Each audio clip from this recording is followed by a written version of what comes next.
วันเวลามันผ่านไปเร็วที่น่าเสียใจน่าเสียดายก็คือมันไม่ได้ผ่านไปเปล่าผ่านแล้วผ่านเลยแล้วเอาความแก่ให้เราเอาความพลัดพรากให้เราพาความตายใกล้เราเข้ามาเราผู้เป็นสัตว์ที่ยังต้องเวียนว่ายตายเกิดไม่รู้จบไม่รู้สิ้นเราก็ยังเผลอเราก็ยังมัวประมาทเหมือนกับว่าเราจะไม่ตายหรือบางคนก็เชื่อว่าตายแต่คิดว่าตายแล้วคงจบหรือยังไงจึงมัวเพลิดเพลินมัวกินมัวเล่นมัวสนุกสนานแข่งแย่งแข่งขันเอารัดเอาเปรียบกดขี่ข่มเหงชิงดีชิงเด่นถ้ามันยังมีความรู้สึกอย่างนี้ก็น่าเสียดายชีวิตที่ได้เกิดมาเป็นมนุษย์ได้มาพบพระพุทธศาสนาประโยชน์ที่ควรจะได้มันกับเสียไปอันนี้คงไม่ใช่คำพูดเล่นๆโยมลองนึกดูเถอะพิจารณาดูดีๆอาตมาเชื่อว่าญาติโยมทุกท่านเนี่ยได้เข้าวัดได้ทำบุญทั้งให้ทานทั้งรักษาศีลปฏิบัติธรรมฟังธรรมเจริญภาวนามาหลายคนก็ชั่วชีวิตแต่ดูเถอะแม้แต่ตั้งใจดีแล้วเป็น20 30 40 ปีมาเราได้อะไรเป็นเครื่องประดับจิตประดับใจบ้างความสงบแห่งจิตเกิดขึ้นหรือยังดับสังขารได้หรือยังไม่ใช่ง่ายทั้งที่เราเพียรทั้งที่เราตั้งใจบ่อยครั้งทั้งที่ตั้งใจทำดีแต่ก็เผลอไปคว้าเอาบาปก็บ่อยครั้งนี่มันเป็นเรื่องของความจริงเลยไม่ว่าเราไม่ว่าเขาไม่ว่าใครเรายังอยู่ภายใต้อำนาจของกิเลสของตัณหางานปฏิบัติธรรมฟังธรรมอย่างนี้มันจึงเป็นงานที่น่าอนุโมทนาอาตมาก็ไม่อยากให้เราผ่านไปเฉยๆจึงอยากให้เราเจริญสมาธิเจริญภาวนาเพราะฟังธรรมก็ต้องทำจริงๆถ้าทำเล่นฟังเล่นมันก็เล่นของจริงกับของเล่นมันคนละอย่างในขณะที่เราหัวเราะสนุกสนานรู้หรือไม่ว่าความตายก็ไม่ได้ปล่อยโอกาสความแก่ก็ไม่ได้ปล่อยให้เราผ่านไปขณะเรากินเราเล่นเราสนุกสนานความแก่ความเจ็บความตายเขาก็ทำหน้าที่ไล่หลังเรามาตลอดเวลาแม้แต่เราทำบุญให้ทานรักษาศีลฟังธรรมเจริญภาวนาความตายความแก่ความเจ็บเขาก็ทำหน้าที่ตามปกติทั้งคนดีคนชั่วคนบุญคนบาปมหาโจรหรือพระอริยเจ้าความแก่ความเจ็บความตายเขาก็ตามหลังมาทำหน้าที่โดยปกติไม่ได้สนใจว่าใครจะเป็นใครแต่ที่องค์สมเด็จพระบรมศาสดาสัมมาสัมพุทธเจ้าสรรเสริญยกย่องให้คุณให้ค่าก็ตรงที่บุคคลนั้นเป็นผู้ไม่ประมาท ไม่ประมาทในความยังหนุ่มยังสาว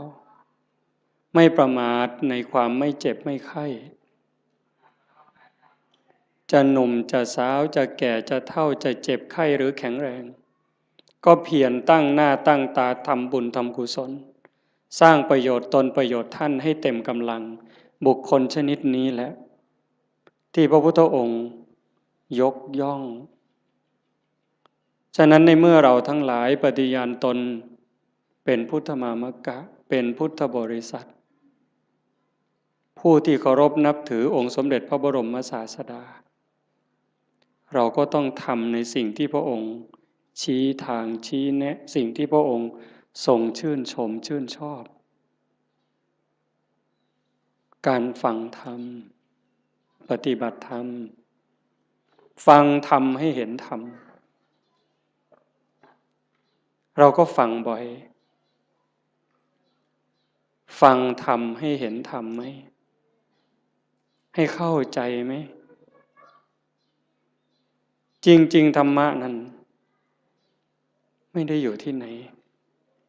ธรรมะอยู่ที่เราอยู่ที่กายที่จิตสุขก็อยู่ที่จิตทุกข์ก็อยู่ที่จิตคนดีก็เพราะใจดีคนร้ายก็เพราะใจร้ายจะเป็นคนโลภก็เพราะใจโลภจะเป็นพระก็ใจนี้เป็นไม่ใช่ร่างกายไม่ใช่เครื่องแต่งตัวพระจริงๆในพุทธศาสนาพระโสดาบันยังอยู่ในคราบของชาวบ้านมีครอบมีครัวมีผัวมีเมียนางวิสาขาเป็นพระตั้งแต่อายุ7 ขวบเด็กน้อยเห็นไหมฉะนั้นเครื่องแต่งตัวนี้ก็เป็นเครื่องหมายเป็นสัญลักษณ์แต่ที่สำคัญที่สุดคือใจในเมื่อใจสำคัญเราก็ต้องมาจัดการที่ใจนี้เป็นหลักการฟังธรรมที่จะให้มันละเอียดลงไปส่งเสริมบรรยากาศของบุญของกุศลของธรรมถ้าเราได้เพียรนั่งสมาธิกลั่นจิตกลั่นใจพอสมควรมันจะถึงละเอียดจิตนิ่งจิตละเอียดก็จะพิจารณาธรรมให้ละเอียดลงไปจริงๆนั้นโยมลองนึกดูชีวิตเถอะตั้งแต่จำความได้จนวันนี้จะเป็นคนหนุ่มคนสาวก็ตามกลางคนก็ตามจนถึงผู้เฒ่าผู้แก่หัวงอกหัวขาวเนี่ยโยมลองนึกดูว่าในชีวิตเราเนี่ย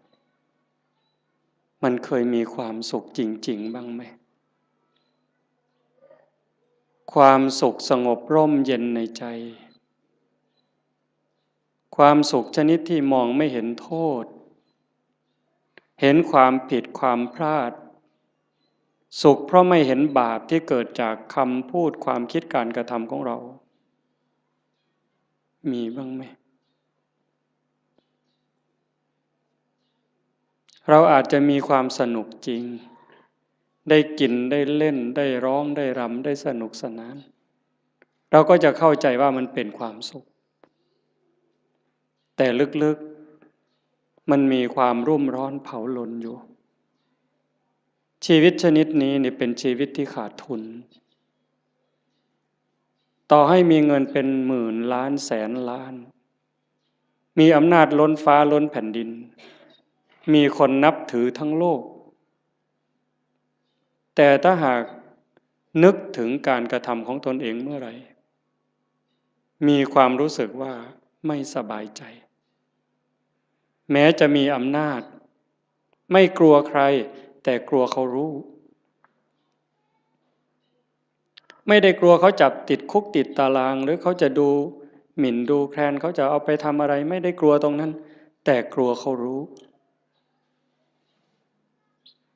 เท่านั้นความสุขก็หายแล้วแม้จะขู่ด้วยสายตาขู่ด้วยคำพูดคนที่รู้เรื่องของเราก็กลัวจนหำหดแต่ตนเองก็กลัวยมบาลจะรู้อยู่เองชนิดนี้แล้วมันหาความสุขไม่เจอความสุขสงบร่มเย็นจริงๆไม่ได้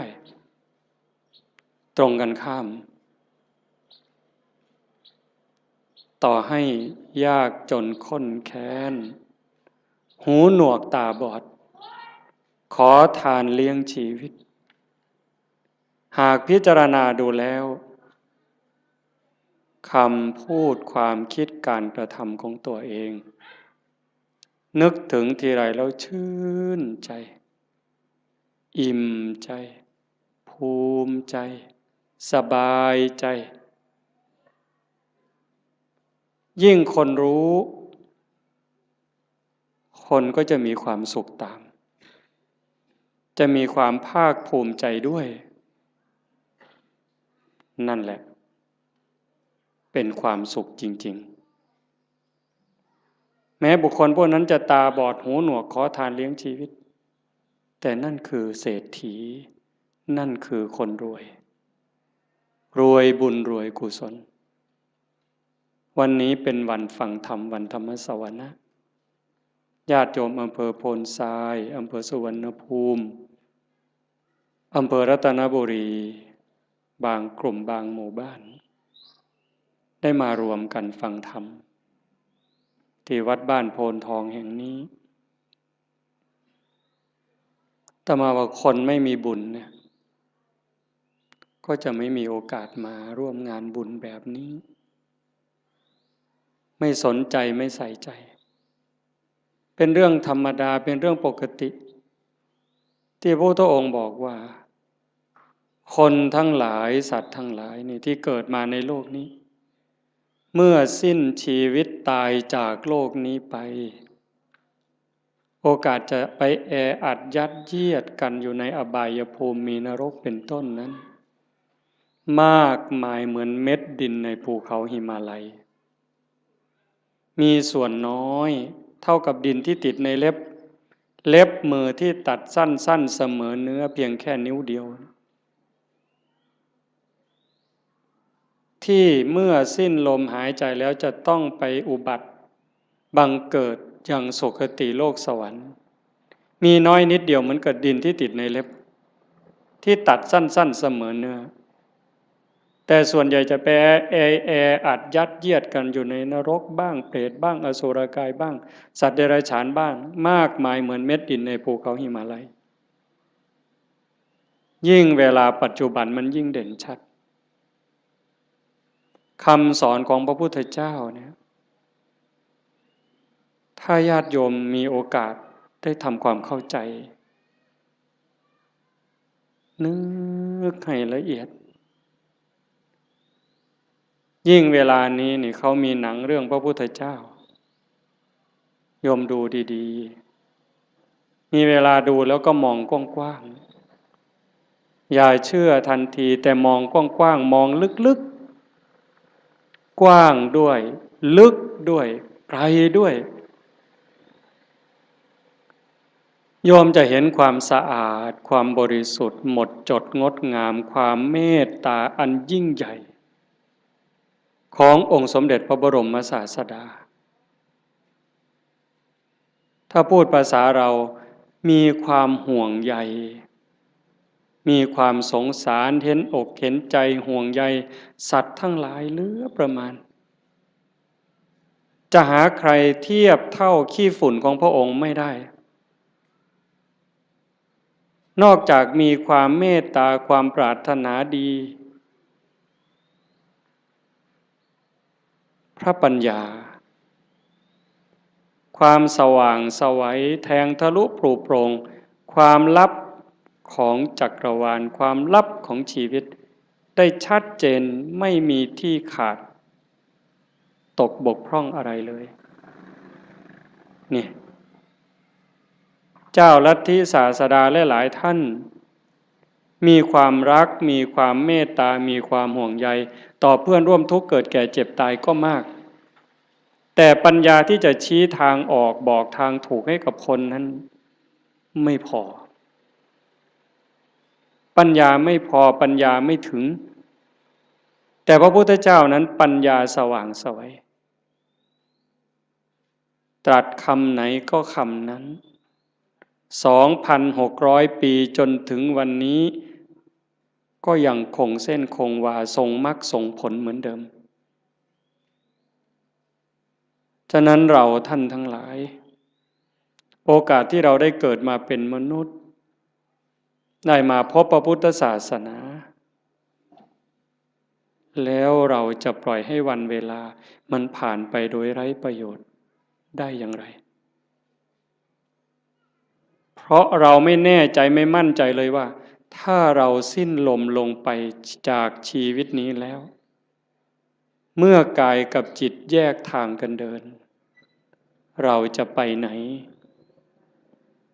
โยมมั่นใจหรือยังวางใจได้หรือยังว่าเราจะไปไหนถ้าโยมถามอาตมาล่ะพระอาจารย์มั่นใจรู้ทางไปหรือยังอาตมารู้ว่าอาตมาไม่ปลอดภัยโอกาสที่จะร่วงลงสู่อบายนั้นมีสูงมากอันนี้พูดเรื่องจริงเลยเนี่ยโอกาสที่อาตมาจะต้องตกนรกนั่นก็สูง100%โอกาสที่จะไปเป็นเปรตไปเกิดอสุรกายไปเกิดเป็นสัตว์เดรัจฉานก็100%นั่นเพราะอะไรเพราะการบ่มจิตบ่มใจนั้นยังไม่ถึงขั้นบางครั้งจิตยังวุ่นวายใจยังสับสนบอกว่าอย่าคิดมันก็ยังคิดเวลานั่งเจริญภาวนาให้อยู่กับลมหายใจมันก็ได้แค่รอบหรือแค่ครั้งเดียวหายใจเข้ายังไม่ได้หายใจออกเลยมันก็คิดเรื่องนู้นหายใจออกยังไม่ได้เข้ามันก็ไปคิดเรื่องนั้นดีบ้างไม่ดีบ้างสารพัดแล้วใครเก่งทีนี้ใจตัวนี้นะสวรรค์ในอกนรกในใจนิพพานไม่ใกล้ไม่ไกลหายใจก็ได้ยินเวลาเราไปร่วมงานศพฟังเทศน์ครูบาอาจารย์ท่านก็จะพูดเสมอจิตเตสังกิริเถทุคติปาติกังขาเมื่อจิตเศร้าหมองแล้วทุกขติก็ย่อมเป็นอันหวังนั่นคำว่าเศร้าหมองมันไม่ถึงกับสกปรกเด้โยมฟังดีๆนี่นั่งหลับตาฟังดีๆคิดตามคำว่าเศร้าหมองนี่ยังไม่ถึงกับสกปรกจนน่าเกลียดเด้ถ้วยชามเราล้างอย่างดีใส่ตู้กับข้าว5 วัน10 วันผ่านไปถ้าเราจะใช้ใหม่เนี่ยโยมยังต้องล้างเพราะฝุ่นละเอียดมันเข้าไปจับแล้ว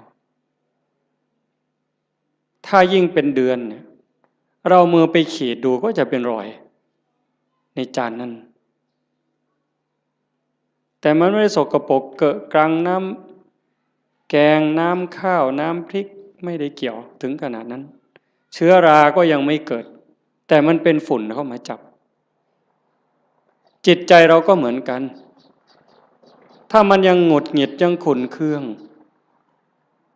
คนพูดไม่ใช่ว่าไม่ถูกหูหรอกมันเพียงแค่เกิดปฏิฆะขุ่นเคืองเท่านั้นจิตก็เศร้าหมองถ้ามันเกิดบ่อยมันก็จะพัฒนาการจากความหงุดหงิดธรรมดาเป็นความขุ่นเคืองหนักขึ้นจนเป็นความโกรธเป็นอาฆาตพยาบาทตามมาถ้าไม่รีบรักษามันยิ่งกว่ามะเร็งอีกเห็นไหม ความโลภก็เหมือนกันความโกรธก็เหมือนกันความอิจฉาริษยาก็เหมือนกันเรื่องกิเลสราคะพวกเหล่านี้นิวรณ์เครื่องกั้นกามราคะเห็นไหมยิ่งปัจจุบันเนี่ยจิตใจคนไหลลงต่ำเรื่องผัวเรื่องเมียเรื่องเพศกามารมณ์เนี่ยมันกัดกินใจคนเนี่ยไม่รู้หนุ่มรู้แก่ไม่มีเวลากลางวันกลางคืนไม่รู้ใครเป็นใครเพราะมันมีสิ่งยั่วยุตลอดเปิดโทรทัศน์ขึ้นมันก็ยั่วแล้วเปิดวิทยุแทบขึ้นมันก็ยั่วแล้วยิ่งมีโทรศัพท์เล่นอินเทอร์เน็ตอะไรเฟซไลน์ลงไปนี่มันจะมีทั้งหมดเขาบอกอย่างนั้นก็จะไปเห็นอะไรหลายอย่างจิตก็จะแตกใจก็จะพังลูกหลานเราก็จนไม่เคารพพ่อแม่ลูกหลานไม่เคารพไม่เชื่อฟังพ่อแม่ลูกศิษย์ไม่เคารพครูบาอาจารย์พระเนนบางครั้งก็ไม่อยู่ในร่องในรอยเพราะสิ่งเหล่านี้จึงไม่แปลกที่พระพุทธเจ้าว่าจะไปแออัดยัดเยียดกันในนรกบ้างเปรตบ้างอสุรกายบ้างมากมายเหมือนดินในเม็ดดินในภูเขาหิมาลัยแต่มันก็ไม่เหลือวิสัยถ้าใครฝึกใครฝนใครอบรมบ่มจิตบ่มใจเนี่ยเพียรวันนี้ยังไม่ได้แต่ไม่ลดไม่ละในขณะที่เราเพียรฝึกขัดเกลาจิตใจตนเองแม้มันยังไม่สงบแต่บุญนั้นเราได้แล้วบุญนี่มันเกิดบุญนั้นมันได้ถ้าเราเพียรเราขัดเราเกลาจนกั้นจิตไว้หายใจเข้าก็ชัดเจนหายใจออกก็ชัดเจนช่วงที่เราเห็นลมเข้าชัดเจนลมออกชัดเจนช่วงนั้นกิเลสขาดไปจากใจ1 รอบ2 รอบ3 รอบขยายยืดเวลาให้มันมากขึ้นมากขึ้นมากขึ้นพอเรารู้จักขยายเวลาให้จิตอยู่กับความว่างจากความยึดมั่นหมายแห่งความเป็นตัวตนได้มันจะพัฒนาไปเรื่อยพรากเวทนาเวลาตาเห็นหูได้ยินจมูกได้กลิ่นลิ้นได้รสกายสัมผัสใจนึกคิดแล้วเราไม่ดึงเข้ามาเป็นเจ้าข้าวเจ้าของรู้แล้วก็ปล่อยมันเป็นเรื่องของธรรมชาติกลับมาอยู่กับอารมณ์ขององค์พระกรรมฐานไว้เรื่อยๆถ้าเราทำได้อย่างนี้บ่อยๆนั่นเก่งแล้วแกร่งแล้วถ้าเรารักษาจิตสภาพนี้ไว้ได้ในขณะเป็นอยู่ในขณะเจ็บป่วยหรือขณะใกล้ตายจิตเราก็จะไปอีกทางหนึ่งจิตเตอสังกิริเถสุขติปาติกังขาเมื่อจิตไม่เศร้าหมองแล้วสุขติก็ย่อมเป็นที่หวัง เรื่องนี้มันอาจจะฟังยากไม่สนุกฟังแบบหนึ่งมันไม่สนุกเลยแต่ถ้าคนรักตนเองล่ะถ้าคนที่รักตนเองสงสารตนเองห่วงใยตนเอง ห่วงใยจิตวิญญาณตนเองนี่ฟังเรื่องนี้นี่มันจะสนุกมากมันจะดูดไปเลยฟังแล้วสนุกอยากติดตามอยากทำความเข้าใจมันจะติดตามแต่ติดตามเฉยๆมันก็จะไม่รู้ถ้าเราฝึกด้วยอย่างตอนนี้เนี่ยเอาคนที่พอสู้ได้เด้ยืดตัวตรงๆหายใจเข้ายาวๆลึกๆทำใจสบายๆปล่อยลมยาวๆสบายไม่กดไม่เกร็งพยายามตามเข้าตามออกหรือดูที่จุดลมกระทบถ้ามันเห็นอย่างนั้นความอิ่มใจมันจะเกิดวัน1 2 3 วันนี่ยังไม่เท่าไหร่ ถ้าเราทำไปเรื่อยๆผ่านวันที่3ผ่านวันที่4น้ำตาเริ่มมีนึกอะไรน้ำตาก็จะไหลมีความทุกข์ความวิตกกังวลพอน้อมจิตมาดูลมให้แนบสนิทสติดูที่จุดลมกระทบแนบสนิทลากลมละเอียดละเอียดเข้ายาวออกยาวความรู้สึกเป็นสุขอิ่มเอิบใจมันก็เกิดมา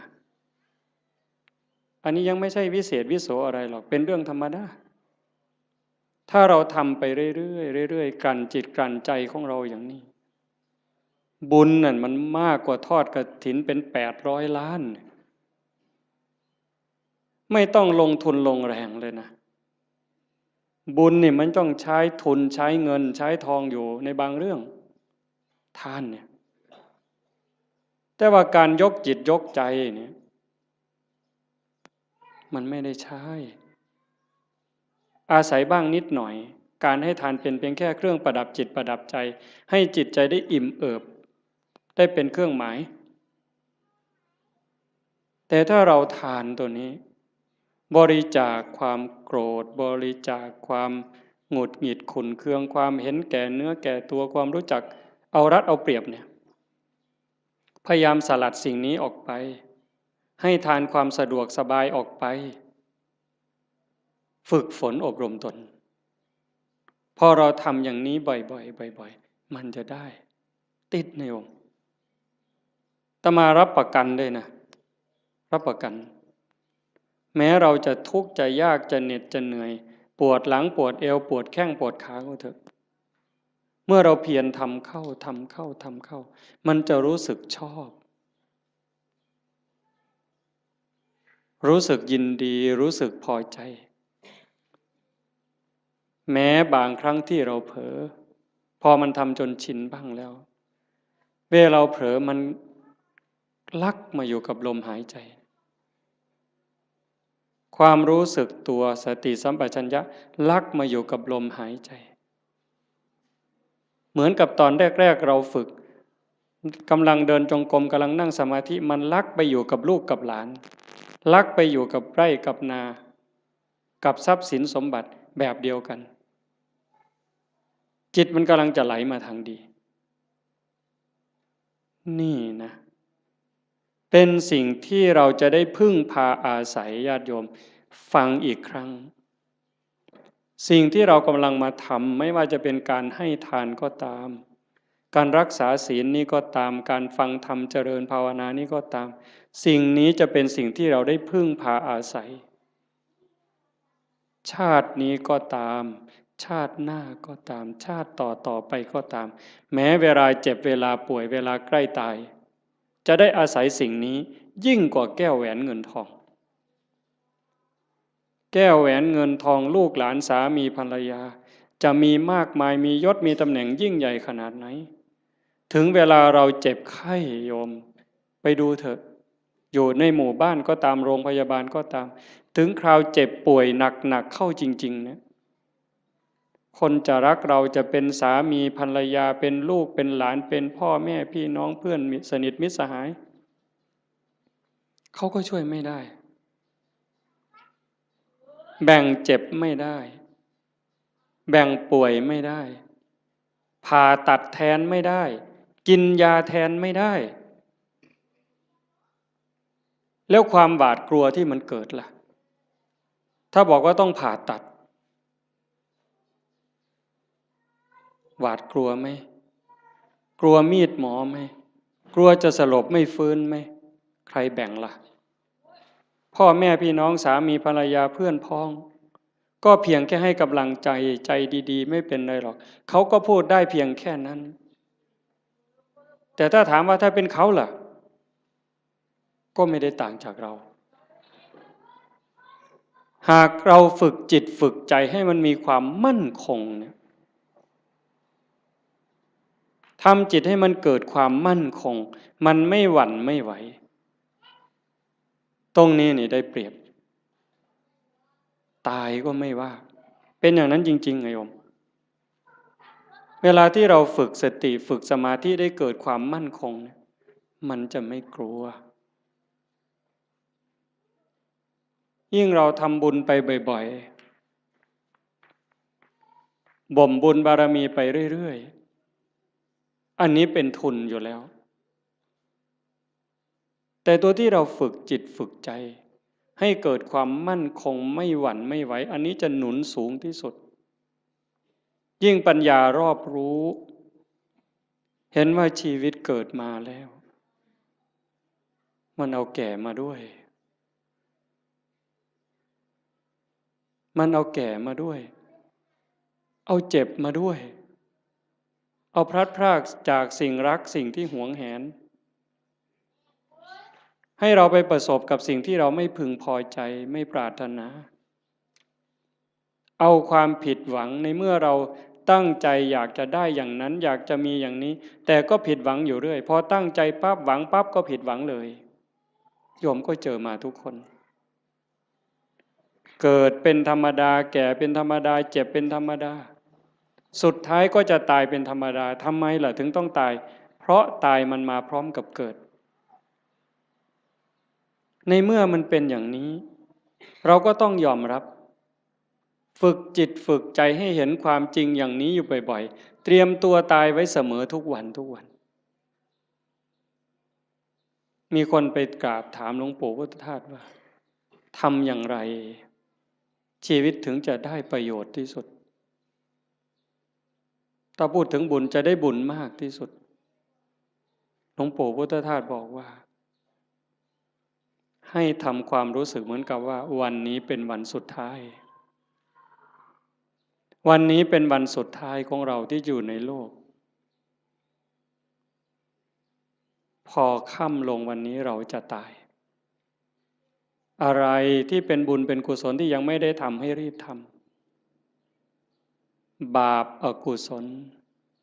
อะไรที่ยังไม่ได้ละก็ให้รีบละขัดข้องหมองใจกับใครทำผิดทำพลาดกับใครก็รีบไปขอโทษเขาซะใครทำคุณทำประโยชน์กับเรายังไม่ขอบคุณเขาด้วยปากหรือไม่ได้ขอบคุณเขาด้วยใจก็รีบซะในเมื่อเราขอบคุณเขาขอโทษเขาจิตใจเราจะปลอดโปร่งโล่งเบาขึ้นง่ายต่อการภาวนาอีกจากนั้นก็พิจารณาชีวิตมันไม่มีอะไรเป็นของเราเลยโยมดูเถอะอันนี้โยมอย่าเชื่ออาตมานะโยมใช้สมองของโยมธรรมะมันอยู่ที่ใจเราโยมไม่ได้อยู่ที่คำพูดไม่อยู่ในหนังสือไม่อยู่ในพระไตรปิฎกเลยไม่ใช่เลยอยู่ในใจเนี่ยตัวรู้โยมมีพร้อมทั้งหมดทุกคนไม่ได้ต่างกันเวลาโกรธเนี่ยถ้าไม่มีธรรมะต่างคนก็ต่างอวดกันเนี่ยอวดความเกรี้ยวกราดความแกร่งกล้าความเลวร้ายของตนเองอวดโง่เขาว่าอย่าอวดดีนี่อาตมาว่ามันดีถ้ามีดีให้อวดนี่รีบอวดแต่ส่วนมากอวดโง่เห็นไหมกินเหล้าเลยหลายลังก็ไปอวดเขาว่ากินได้หลายลังอวดโง่นั่นมันอวดโง่ไม่กลัวใครใครจะลองเอาอะไรก็ว่ามาท้าตีท้าต่อยนั้นอวดโง่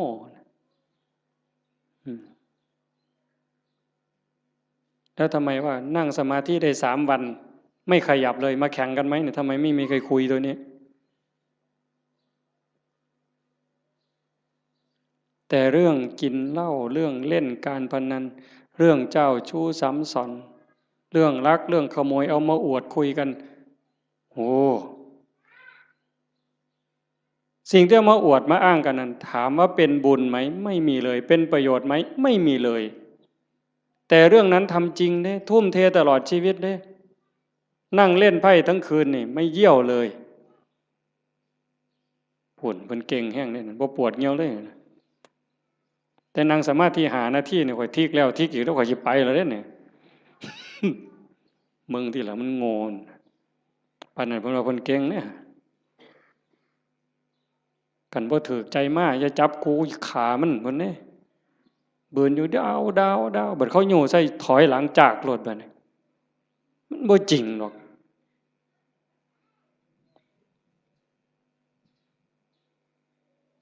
แต่เวลาทำคุณงามความดีนี่โอ้ยบ่คักแม่ใหญ่บ่คักเพิ่นเด้เพียรในการประพฤติปฏิบัตินี้ก็ไม่เท่าไหร่แต่ก็ยังดีเรามาขนาดนี้ก็ให้เราเข้าใจว่าเรากำลังเก็บเกี่ยวสัมภารธรรมค่อยๆเก็บค่อยๆตำเก็บกรรมเพิ่มเติมทีละนิดทีละหน่อย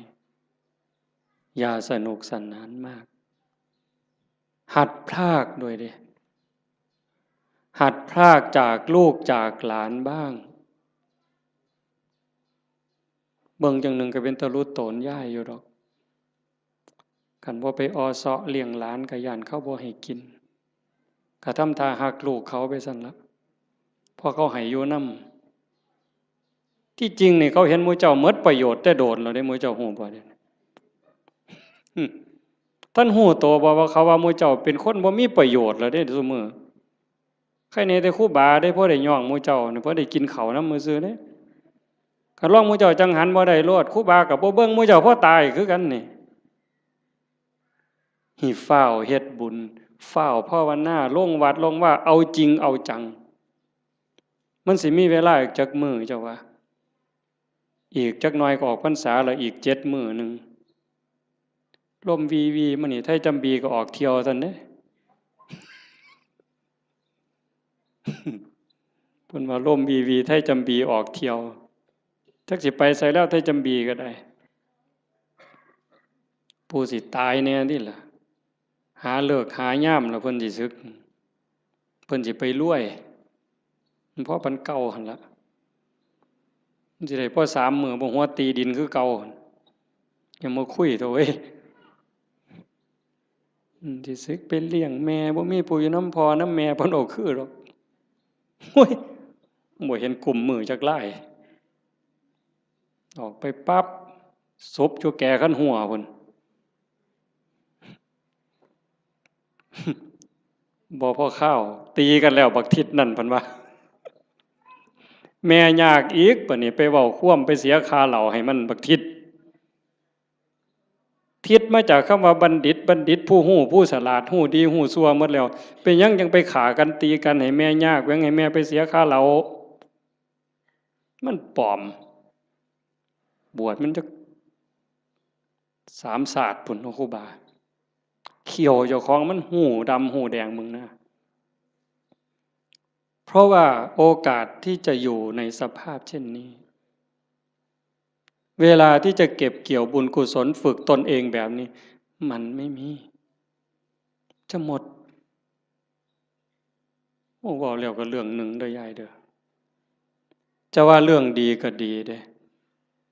เรื่องน่าสลดใจก็น่าสลดใจแต่ทุกอย่างมันมีคู่ในความชั่วก็มีความดีในความรู้สึกสลดใจก็มีความภาคภูมิใจอยู่ในนั้นตอนนี้สามเณรทางจังหวัดศรีสะเกษ19 สามเณรสามเณรในโรงเรียนนี่แหละเพราะมันป่านนั้นนี่ยังเป็นของจริงอย่าไปเฮ็ดเราเด้อปล่อยแล้วกันสุดยอดแล้วล่ะนะ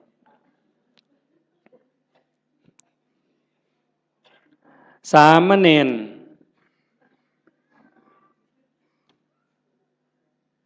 เห็นญาติโยมไปจำศีลเนี่ยฟังดีๆได้เรื่องนี้นะสามเณรเห็นญาติโยมพ่อใหญ่แม่ใหญ่ไปจำศีลวันพระไปอยู่วัดโยมตั้งใจไปปฏิบัตินิมนต์พระพาเดินจงกรมพระกับผ้ายางจงกรมบ่ได้บูจักดอกเฮ็ดเอาโลดพาทำวัดในขน่อย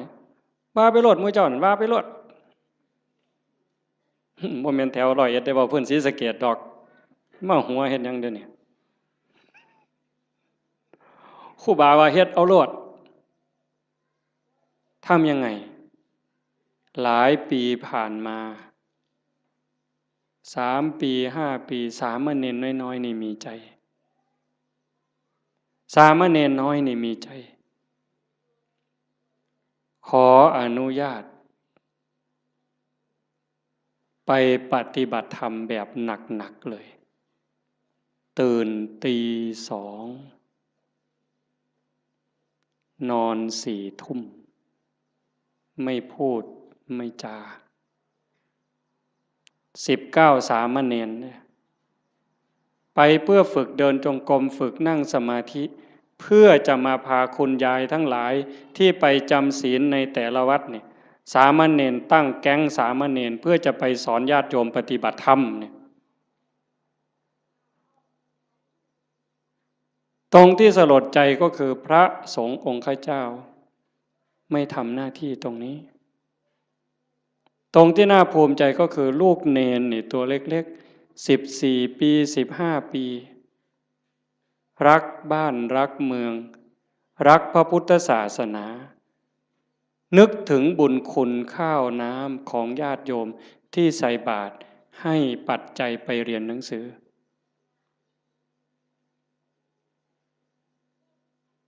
เหตุการณ์นี้เกิดขึ้นแล้วอาตมาได้ยินข่าวอาตมาก็จะสนับสนุนเต็มกำลังเลยตัวเนี้ยดังนั้นญาติโยมโอกาสที่เราจะมีโอกาสมาร่วมกันฟังธรรมประพฤติปฏิบัติมีครูบาอาจารย์ที่ชักชวนวิงวอนขอร้องให้เราทำอย่างนี้ไม่ใช่เรื่องง่าย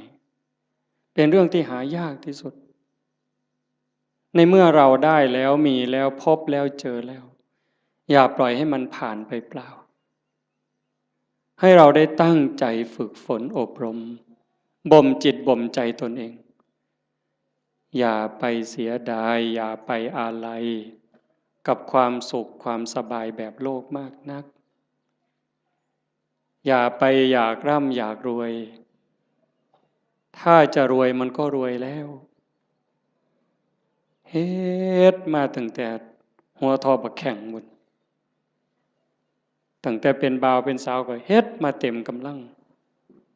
แต่งการแต่งงานมีขอบมีขั้วก็หัวหมุนก้นซุบปากกัดตีนยันบาแบกหลังหนุนคำบ่ได้ยืนขึ้นบ่ได้อยู่ปานนั่นมันก็บ่พ่ออยู่พ่อกินบัดหัวงอกก่อนซ่อนเราสิหวังรวยนี่ห้วยหมู่ข่อยว่าเจ้ากินยาพิษเม็ดแล้วข่อยว่าเนี่ยข่อยว่าเจ้าบ่พบปัวแล้วขันรวยเจ้ารวยแต่เหิงแล้วสิมารวยเอามือนี่มันบ่แม่นแล้วล่ะพี่ภาษาถามล่ะยามใดเท่านั้นสิมาแม่นบ่ยายได้ยินบ่ย่างผ่านเม่นมายายมาเอิ้นใส่บ่ยายเย็นมาหลายมื้อแล้วตัวบ่ว่าตัวฝ่าวเขามันมีอีหยังเป็นของเฮาเนี่ยก็คิดเบิ่งดีๆอีหยังที่เฮาควรอยากได้หลายๆบอกแนวนี้บ่แม่นให้ขี้คร้านเด้อโอ้ยฟังเทศน์แล้วเป็นอีกูนอนซะดอกเพิ่นสิว่าก็บ่แม่นอีกแนวนั้นเฮ็ดตามสมควรตามกำลังให้มันได้พระพุทธเจ้าเพิ่นบ่สอนให้ขี้คร้านขยันแฮงแต่ดีแต่ว่าให้ฮู้ว่าสิ่งเหล่านี้เนี่ยเป็นสมบัติของโลกบ่โดนเฮาก็จากมันคันเฮาบ่จากมันมันก็สิจากเฮาเทิงตอนเป็นแล้วก็ตอนตายลางเทื่อเฮาเป็นอยู่นี่โจรมาลักไปซ้ำลางเทื่อมันลักเอาโดยมันบ่บอกเฮาลางเทื่อมันมาญาติเอาซื่อๆดีบ่ดีเฮาเจ็บย้อนทรัพย์เจ้าของเขายืมแล้วบ่คืนอันนี้ก็มีอยู่เห็นบ่อันนั้นของภายนอกแม้แต่ของภายในที่เฮามีโยมว่ามีหยังแล้วโยมสำบายแน่เอาถามโยมเด้นี่แม่ใหญ่หมู่เจ้าเฒ่าแล้ว70ก็มีแล้วหมู่เจ้าสำบายย้อนมีอีหยังแหน่ลองเว้าให้ฟังเบิ่งมีลูกยากนำลูกบ่คิดเบิ่งดีๆเบิ่ง มีลูกนี่ย้อนสำบายน้ำลูกกับยากน้ำลูกอีหยังหลายกว่ากันตอบแบบถูกต้องเด้เจ้าอย่าหาวเด้อย่ามาบอกเอาใจอาตมาเด้เอาใจเจ้าของมีหลานระวังภูมิใจดีใจกับหลานกับยากน้ำหลานนี่อันใดหลายกว่ากันมีมีหน้ามีหน้าดีใจน้ำหน้าภูมิใจสำบายย้อนมีหน้ากับยากน้ำมีหน้าอีหยังหลายกว่ากันเอาบอกเนี่ยเขาอยากได้นี่มีรถแล้วนี่ยากน้ำรถกับสำบายน้ำรถนี่อันใดหลายกว่ากันจักหน่อยมันก็ว่าน้ำมันหมดน้ำมันเสือเพิ่งหมดน้ำมันเครื่องหมดยางเหียนเบรกบ่ดีไฟบ่ออกแต่บ่ดังตำรวจจับเอาที่ไรเจ้าบ่ต้องบอกไปส้นไปขวมนี่อันนั้นของทั้งนอกสร้างมันตัวนั้นรถเพ่บ่ซ่อมจูดไฟถิ่มก็บ่เดือดร้อนดอกเว้าพื้นเจ้านี่บัดเจ้ามีตานี่เจ้ายากน้ำตาบ่เอา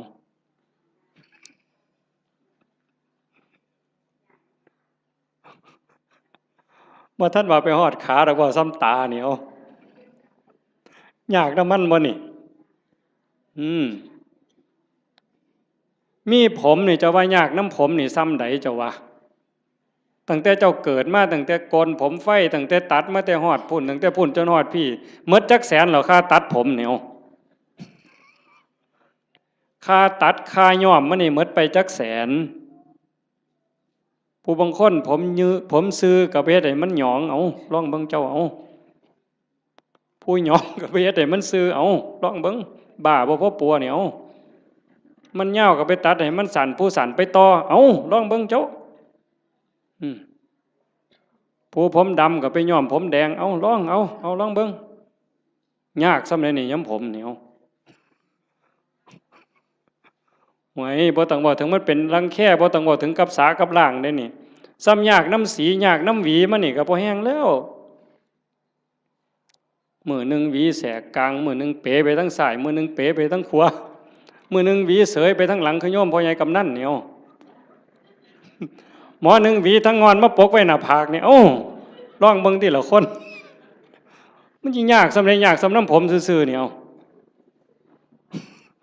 โอ้บอกผื่นป่าคนเนี่ยแต่มามันพอสมควรด้วยเนี่ยมู่ว่าของยากจักเม็ดเนี่ยตั้งแต่ก่อนหวีเรียบร้อยสมมุติมันเฮ็ดเป็นตั้งเฮ็ดหัวจรวดขึ้นมาอีกก็เทื่อมันสิเฮ็ดได้ไม่ไงอันนี้พื้นผมเนี่ยตาก็ยากน้ำตาขันมันเป็นโรคต่อกระจกต่อเนื้อต่อลมต่อหินเอาทีละหูล่ะยากน้ำหูบ่มันก็ดีอยู่มันได้ยินแต่ว่าได้ยินเขาด่ากับขอบมันมีหูเนี่ยละเว้ยขันกูหูหนวกกูก็สิบ่เดือดร้อนซะดอก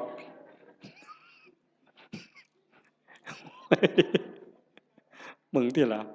ว่ามันดีบนไหนล่ะพระเจ้าว่าบ่เนี่ยพระพุทธเจ้าเพิ่นสอนกรรมฐานนี่หลวงพ่อเจ้าคณะอำเภอหลวงพ่อเจ้าคณะตำบลเป็นอุปชฌาย์พร้อมบวชเนียนก็ตามเลยเพิ่นให้เฮียนกรรมฐานเกษาผมทั้งหลายโลมาขนทั้งหลายหน้าขาเล็บทั้งหลายตะโจอีหยังทันตาฟันตะโจหนังผมขนเล็บฟันหนังตั้งแต่ขนตาซื่อๆนี่ไม่ไงยากบ่ขนตาเจ้าวะ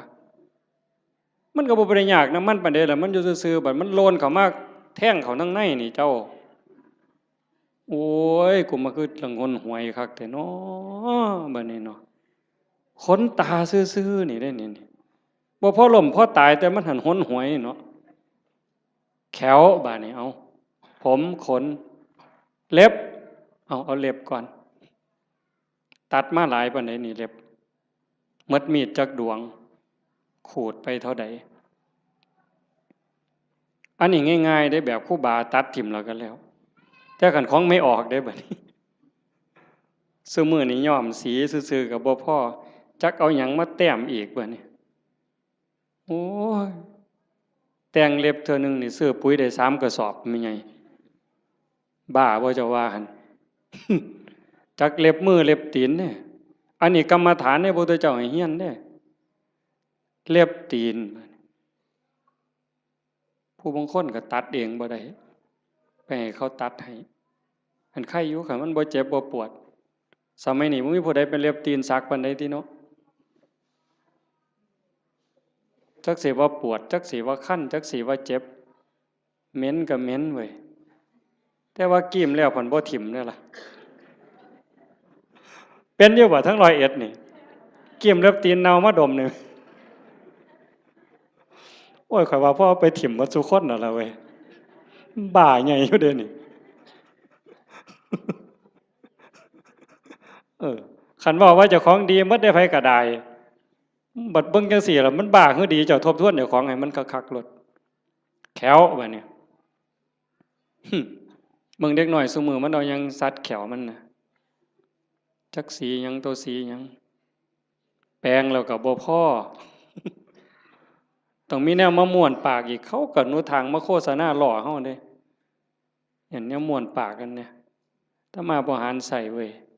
โยมเอามาถวายยามใดอาตมาก็มีแต่ขี้เดียดไว้จักคิดแนวใดอาตมาบ่เข้าใจเจ้าของคือกัน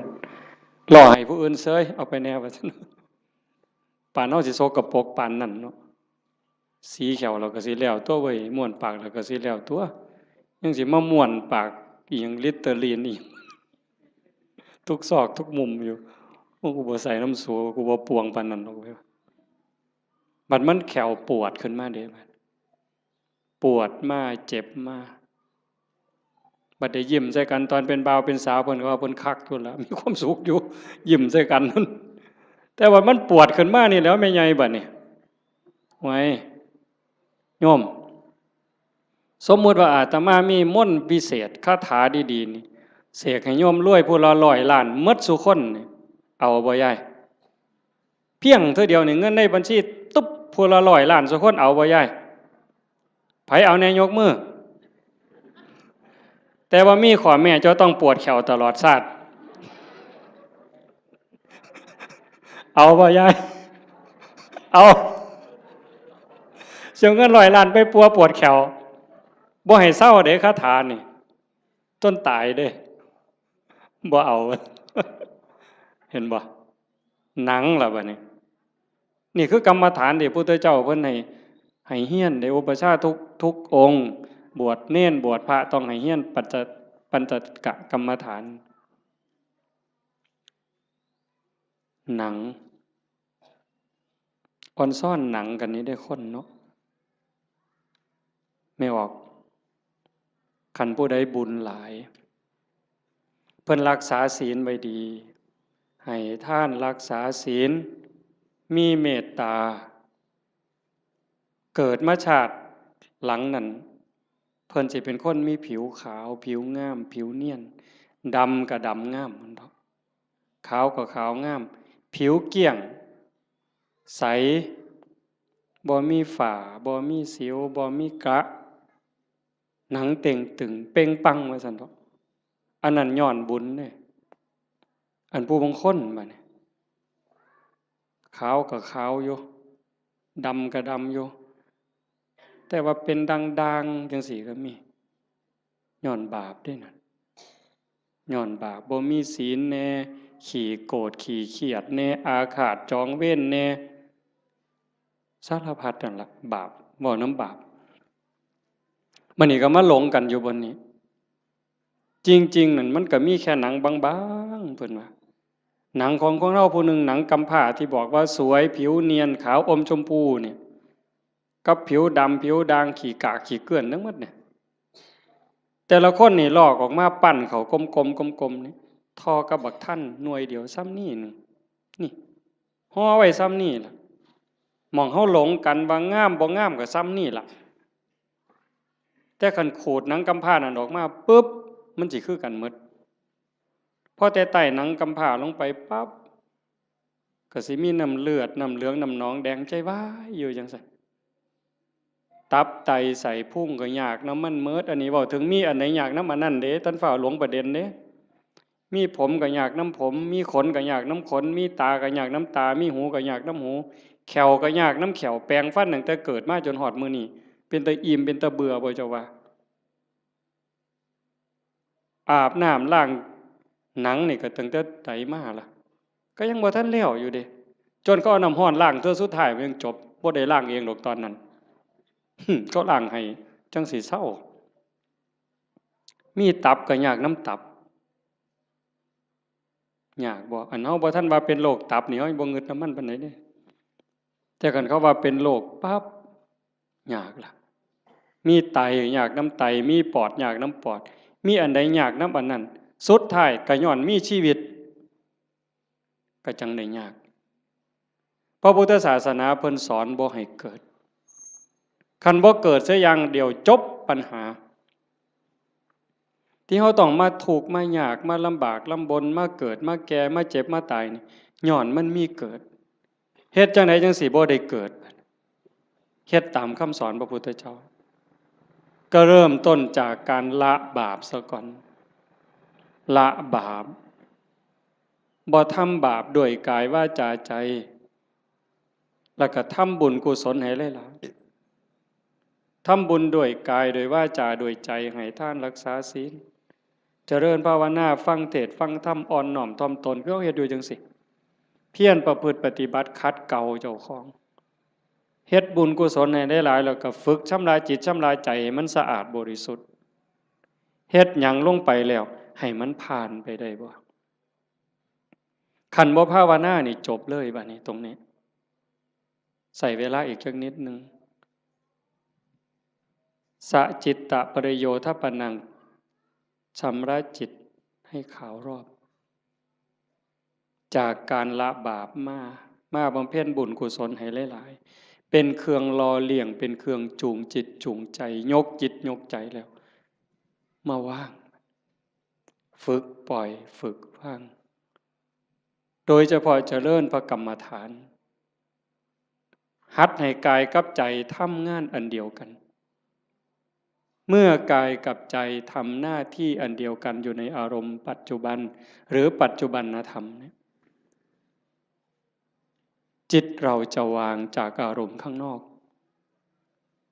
ธรรมะเป็นอากาลิโกปฏิบัติได้ให้ผลได้ไม่จำกัดการนี่คือความพิเศษพุทธศาสนาไม่มีเสื่อมไม่เคยเสื่อมแล้วก็จะไม่เสื่อมให้ผลตลอดเวลาอากาลิโกปฏิบัติได้ให้ผลได้ไม่จำกัดการสันทิฏฐิโกเป็นสิ่งที่ผู้ศึกษาและปฏิบัติจะพึงเห็นได้ด้วยตนเองผู้ศึกษาและปฏิบัติจะพึงเห็นได้ด้วยตนเองสันทิฏฐิโกเป็นสิ่งที่ผู้ศึกษาปฏิบัติพึงเห็นได้ด้วยตนเองอากาลิโกปฏิบัติได้ให้ผลได้ไม่จำกัดการเอหิปัสสิโกเป็นสิ่งที่เรียกให้มาดูถ้าพิสูจน์เรียกมาดูโยมก็ลองทำตอนนี้เมื่อเราหายใจเข้ายาวสบายสบายลองดูนะ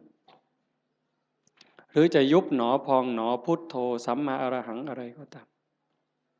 คือกันเหมิดอย่าไปเถียงกันเด้อีหยังผิดอีหยังถูกอันนั้นท่านเว้าฮอดผิดฮอดถูกดอกเบื้องต้นเนี่ยมันจะคือกันหมดคือกันแต่มันสิส่งไปฮอดไสมันมีสันมีเหย้ากลัวกันอยู่ไปได้กลัวกันอยู่แต่ว่าเบื้องต้นเนี่ยมันจะคือกันหมดเพียงแค่เป็นอุบายเฮ็ดให้จิตสงบให้ใจสงบมันสิคือกันพุทโธก็ตามยุบหนอพองหนอก็ตามสัมมาอรหังก็ตามหรือบ่ว่าหยังก็ตามเบิ่งแต่ลมหายใจซื่อๆอาตมาบ่ว่าหยังดอกมันขี้คร้านคันใช้ก็ใช้เสริมจักนิดนึง5นาที10นาทีพอได้เรื่องแล้วก็ปล่อยส่วนมากก็เบิ่งลมหายใจเข้าลมหายใจออกลองเบิ่งตอนนี้หายใจเข้ายาวสบายสบายไม่กดไม่เกร็ง ออกยาวสบายสบายไม่กดไม่เกร็งหายใจเข้าก็รู้หายใจออกก็รู้ลมสั้นก็รู้ลมยาวก็รู้ลมหยาบก็รู้ลมละเอียดก็รู้เฮ็ดอยู่ซ้ำนี้ละเมื่อเฮาเฮ็ดไปเรื่อยๆเรื่อยๆพอใจเฮ็ดยินดีเฮ็ดสงบหรือบ่สงบบ่เกี่ยวหวังอย่างเดียวว่าเราทำเพื่อบูชาพระพุทธเจ้าถวายเป็นพุทธบูชาคิดเอาซ้ำนั้นบ่ต้องหวังดอกว่าสิไปเห็นเลขเห็นหวยเทวบุตรเทวดานรกสวรรค์สิให้ดีกว่าไผก็บ่ว่าบ่อยากให้ไผย่องซ้ำบ่งึดแต่เฮาจะเฮ็ดเพื่อถวายเป็นพุทธบูชาแต่อย่าลืมว่าทุกครั้งที่เรามีสติในปัจจุบันธรรม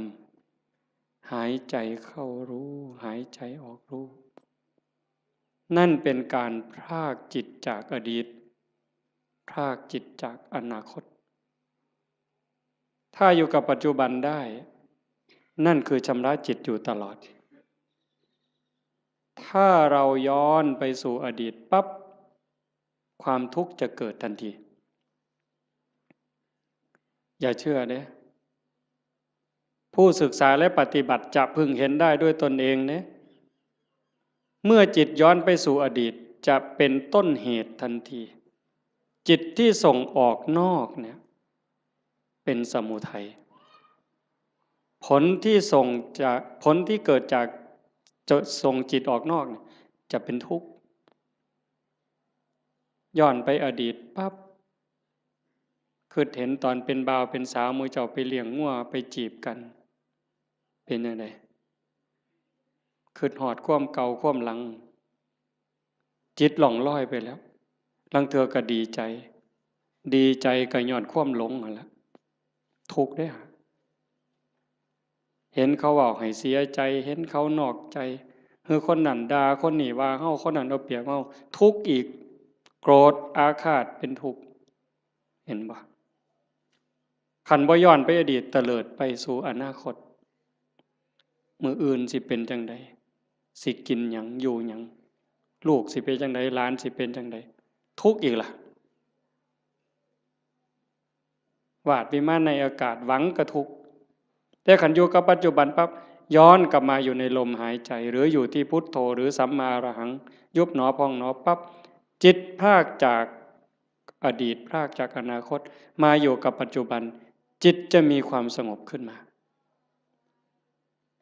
ถ้าเขาทำให้มันต่อจากหนึ่งรอบหายใจเข้ายาวรู้ออกรู้หนึ่งรอบเข้ายาวออกยาวสองรอบคันติดต่อกันหนึ่งรอบสองรอบสามรอบสี่รอบเก่งเด้บ่เฮ็ดได้ง่ายปานใดเด้ลองเบิ่งนี่เอายืดตัวตรงๆสบายๆแขนขาบ่ต้องเกร็งหายใจเข้ายาวออกยาวให้มันเห็นหนึ่งรอบถือว่าเก่งแล้วเห็นลมเข้ายาวๆออกยาวๆแบบจิตบ่แป๊บๆบ่ไปทั้งหน้าบ่มาทั้งหลังแต่อยู่กับหม่องจุดลมกระทบหรือสิตามลมไปก็ตามเห็นจังสั่นชัดเจนปั๊บนี่แม่ใหญ่ได้บุญหลายกว่าทอดกฐินเด้อเห็นลมเข้าลมออกรอบเดียวนี่ล่ะหายใจเข้าปั๊บสุดปุ๊บมันหยุดนิดนึงมันออกมายาวปึ๊บหยุดปุ๊บซ้ำนี่ได้หลายกว่าทอดกฐินหนึ่งกองขันมันได้สองรอบล่ะหลายกว่ากฐินสามกองขันมันได้สามรอบหลายกว่ากฐินห้ากองเฮ็ดไปเรื่อยความมั่นคงความหนักแน่นความมีเหตุมีผล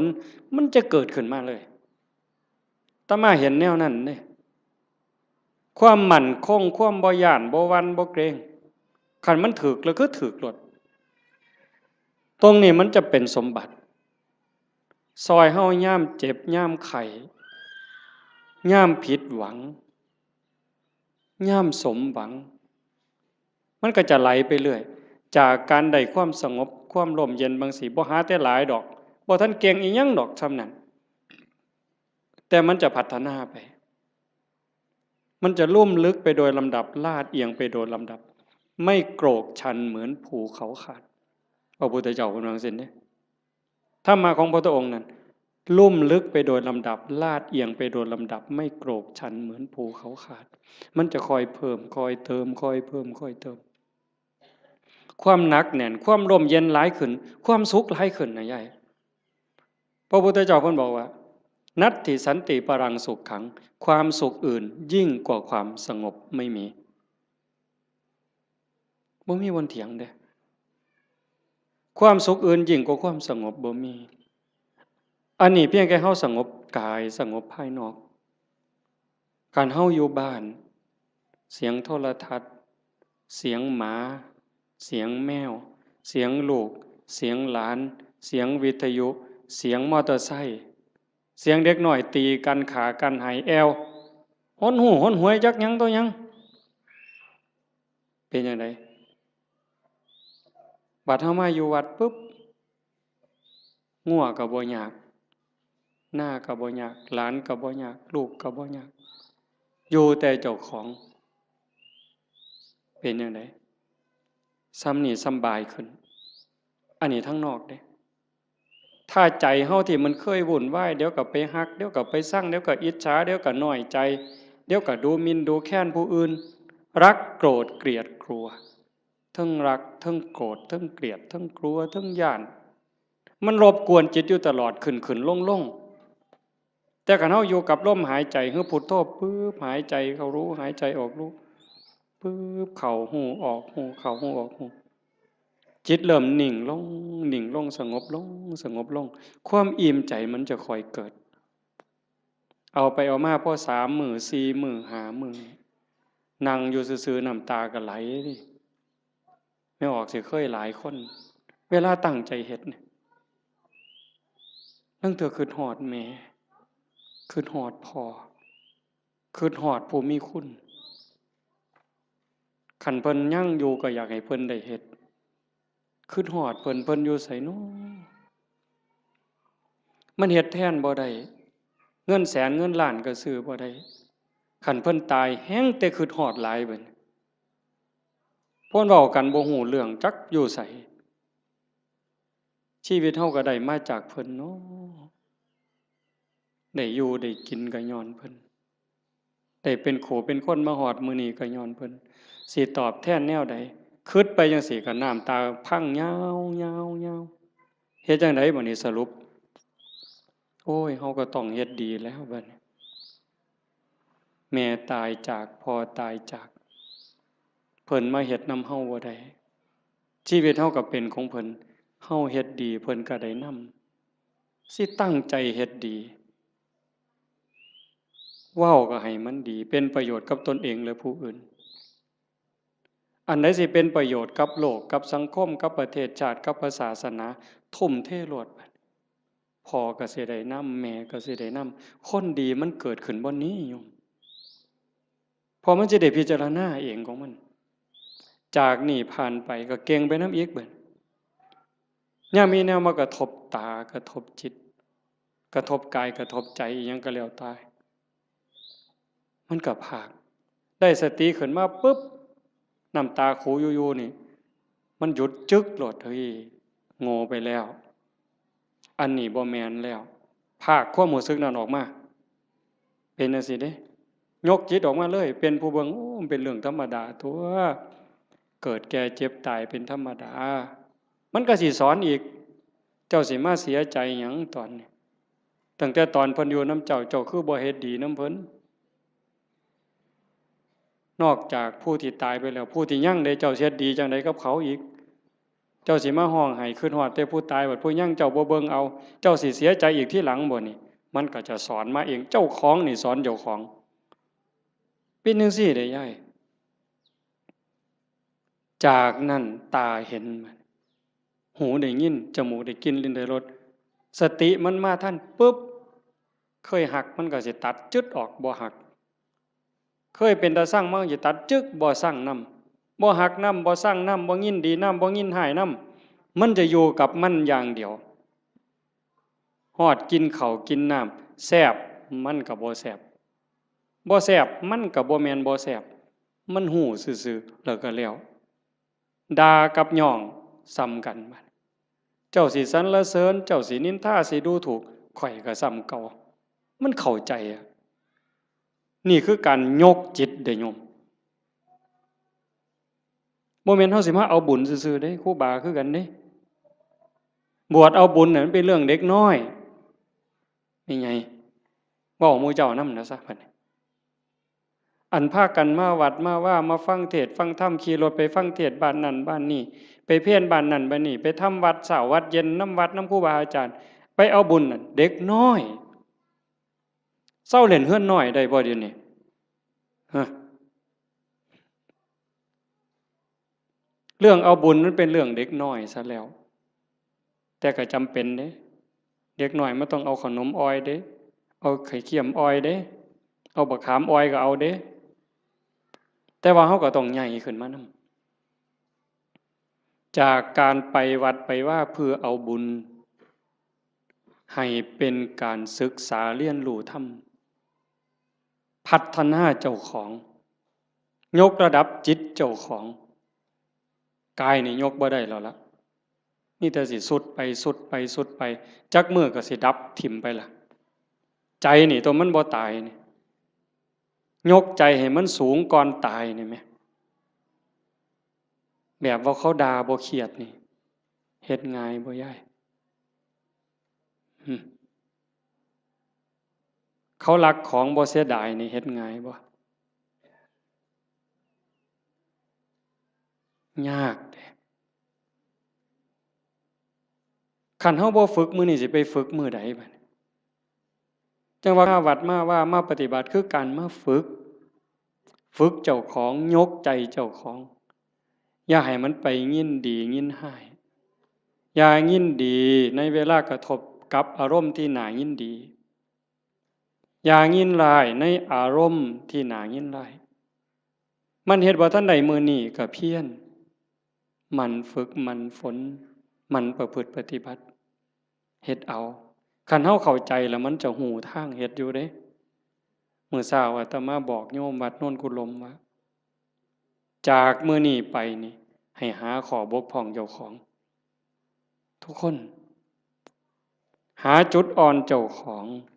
คิดพอปั๊บเขียนใส่กระดาษหน่อยไว้รถนี่เฮามีจุดอ่อนบ่นี้ขี้น้อยใจขี้โกรธหรือมักย่องเจ้าของว่าเจ้าของดีกว่าเขาหลายเห็นให้มันเห็นด้วยใจเข้าใจเจ้าของเบิ่งเจ้าของให้มันคักเห็นจุดอ่อนแล้วก็แก้นั่นล่ะย่อสิดีขึ้นดีขึ้นดีขึ้นดีขึ้นให้หักผู้อื่นสงสารผู้อื่นเห็นใจผู้อื่นให้หลายขึ้นโอ้มันได้ขอคิดหลายอยู่เด้เบิ่งหนังพระพุทธเจ้าโยมเพิ่นเอาไปให้เบิ่งอาตมาก็ได้เบิ่งข้าวนึงเพิ่นคือดีแท้หม้องนี้หม้องประเสริฐหลายสิว่าเครียดให้คนนี่ตั้งแต่เกิดมาเราสิบ่มีจักเม็ดเลยนั่นคือน้ำใจที่เพิ่นฝึกฝนมา20อสงไขยกำไรแสนมหากัปจนลงตัวชาติสุดท้ายนี่ไผสิเฮ็ดหยังก็บ่มีเครียดบ่มีขมบ่มีโกรธบ่มีบ่พอใจบ่มีหงุดหงิดมีแต่เมตตามีแต่เห็นใจโยมก็มีคือกันสภาพจิตนี่แต่มันบ่ทันใหญ่มันบ่ทันเจริญฝึกมันเลี้ยงใจตัวนี้มันใหญ่ขึ้นคันเฮาอยากเป็นคือเพิ่นเด้คันเฮาอยากเป็นคือพระพุทธเจ้าอยากให้พุทธะเกิดขึ้นกับเฮาทุกคนเป็นพุทธะได้เป็นม่านได้ไม่ใหญ่ก็เป็นม่านได้เป็นม่านเจ้าของเป็นพุทธะก็ได้เจ้าสิเลี้ยงหยังในใจเจ้าให้มันใหญ่ให้อภัยให้ไวที่สุด เมื่อวานนี่อาตมาตั้งแต่วันที่12เมิดวัดยึดโทรศัพท์ปิดเข้ากล่องเก็บเข้าห้องใหญ่ปิดประตูล็อกกุญแจเลยแต่อาตมาย่านบ่แน่นอนก็เลยเอามาโทรตอนแรงๆโทรถามโยมคันนี่ว่าเป็นอีหยังเฮ็ดจังไดกันแน่มันนี่มันโยมทางกรุงเทพโทรมาคุยกันเพิ่นก็ว่ามีเรื่องบางอย่างที่บ่พอใจกันอาตมาก็เลยว่าคันท่าคิดว่าเป็นลูกศิษย์พระพุทธเจ้าก็อย่าเครียดคันให้อภัยเป็นลูกศิษย์พระพุทธเจ้าถ้าผูกโกรธเป็นลูกศิษย์พญามารโอ้ยบ่เอาแล้วแนวนี้เว้ยว่าโยมลงเป็นลูกศิษย์พระพุทธเจ้าเพิ่นว่าเอ้าเจ้าเป็นลูกศิษย์พระพุทธเจ้าเจ้าก็อย่าไปเครียดติล่ะเศร้าเครียดติล่ะบ่แม่นผู้ใดให้เจ้าเป็นได้เจ้าเป็นเองแน่นั่นว่าโอ้ยถ้าอย่างนั้นโยมไม่โกรธแล้วเพิ่นว่าถ้าโกรธถ้าแค้นถ้าอาฆาตก็เป็นลูกศิษย์พระเทวทัตหลุดแล้วเจ้าเอาวะล่ะเลยพระเทวทัตไปฮอดลูกศิษย์พญามารพุ่นแต่ขันหูจักให้อภัยผู้อื่นสงสารเมตตาผู้อื่นให้โอกาสผู้อื่นเป็นลูกศิษย์พระพุทธเจ้าพุทธังสรณังคัจฉามิเพิ่นว่าเด้ไม่ไงว่าอยู่บ่พุทธังสรณังคัจฉามิเพิ่นว่าเด้ธัมมังสรณังคัจฉามิสังฆังสรณังคัจฉามิทุติยัมปิแม้ครั้งที่สองตติยัมปิแม้ครั้งที่สามข้าพระพุทธเจ้าถือเอาพระพุทธเจ้าถือเอาพระธรรมถือเอาพระสงฆ์เป็นที่พึ่งเป็นที่ระลึกถึงจะปฏิบัติตามพระพุทธพระธรรมพระสงฆ์บุญเพิ่นเว้าอ่ะแต่บัดเครียดให้หมู่นั่นหน้างอลองค่องเว้ยตัวพระพุทธเจ้าผลมานี่เจ้าโอ้ยจะไปไว้ไสบาปบัดนี้ตัวหลวงพ่อเจ้าคณะอำเภอกับบาปอยู่มันก็บ่ปานตัวพระพุทธเจ้าเด้อตัวครั้งที่1ยังบ่พอได้แม้ครั้งที่2เพิ่นยังว่ายืนยันอีกจังได๋นี่ทุติยัมปิแม้ครั้งที่2ตติยัมปิแม้ครั้งที่3ยังเครียดให้หมู่อยู่เบิ่งที่ละกิเลสมันบ่ปล่อยเจ้าง่ายๆได้แม่ใหญ่คันเจ้าบ่ตั้งอกตั้งใจนี่บ่ทันเด้เบิ่งเจ้าของให้คักเด้อสิสรุปแล้วเด้เบิ่งเจ้าของให้ดีๆทบทวนตั้งแต่เฮาเข้าวัดมาจนฮอดมื้อนี้เฮาดีขึ้นกว่าเก่าบ่เฮ้ยยายตัดสินด้วยความเป็นธรรมเด้เจ้าของนั่นล่ะฮู้เองตัดสินเจ้าของว่าดีขึ้นกว่าเก่าบ่ความโลภกูลดลงบ่น้อเวลาไปจำศีลนุ่งผ้าขาวอยู่วัดคันวัดใดเพิ่นให้ตักอาหารบนโต๊ะกูไปก่อนนี่กูเอาขึ้นฮอดผู้ทั้งหลังบ่น้อนี่เบิ่งเป็นแนวใดยังไปสุดโต๊ะยังถอยมาอีก3ก้าวเทมือมาข้างหลังหยุมขนมมอมอีกเทื่อนึงบ่ซ้อมเด้นี่ครูบาก็คือกันเด้กันว่านั่งสมาธิว่าซั่นหมู่พานั่งสมาธิอยู่ศาลาเพิ่นผ่อนไปดอกเดินจงกรมไปทั้งกุดพุ่น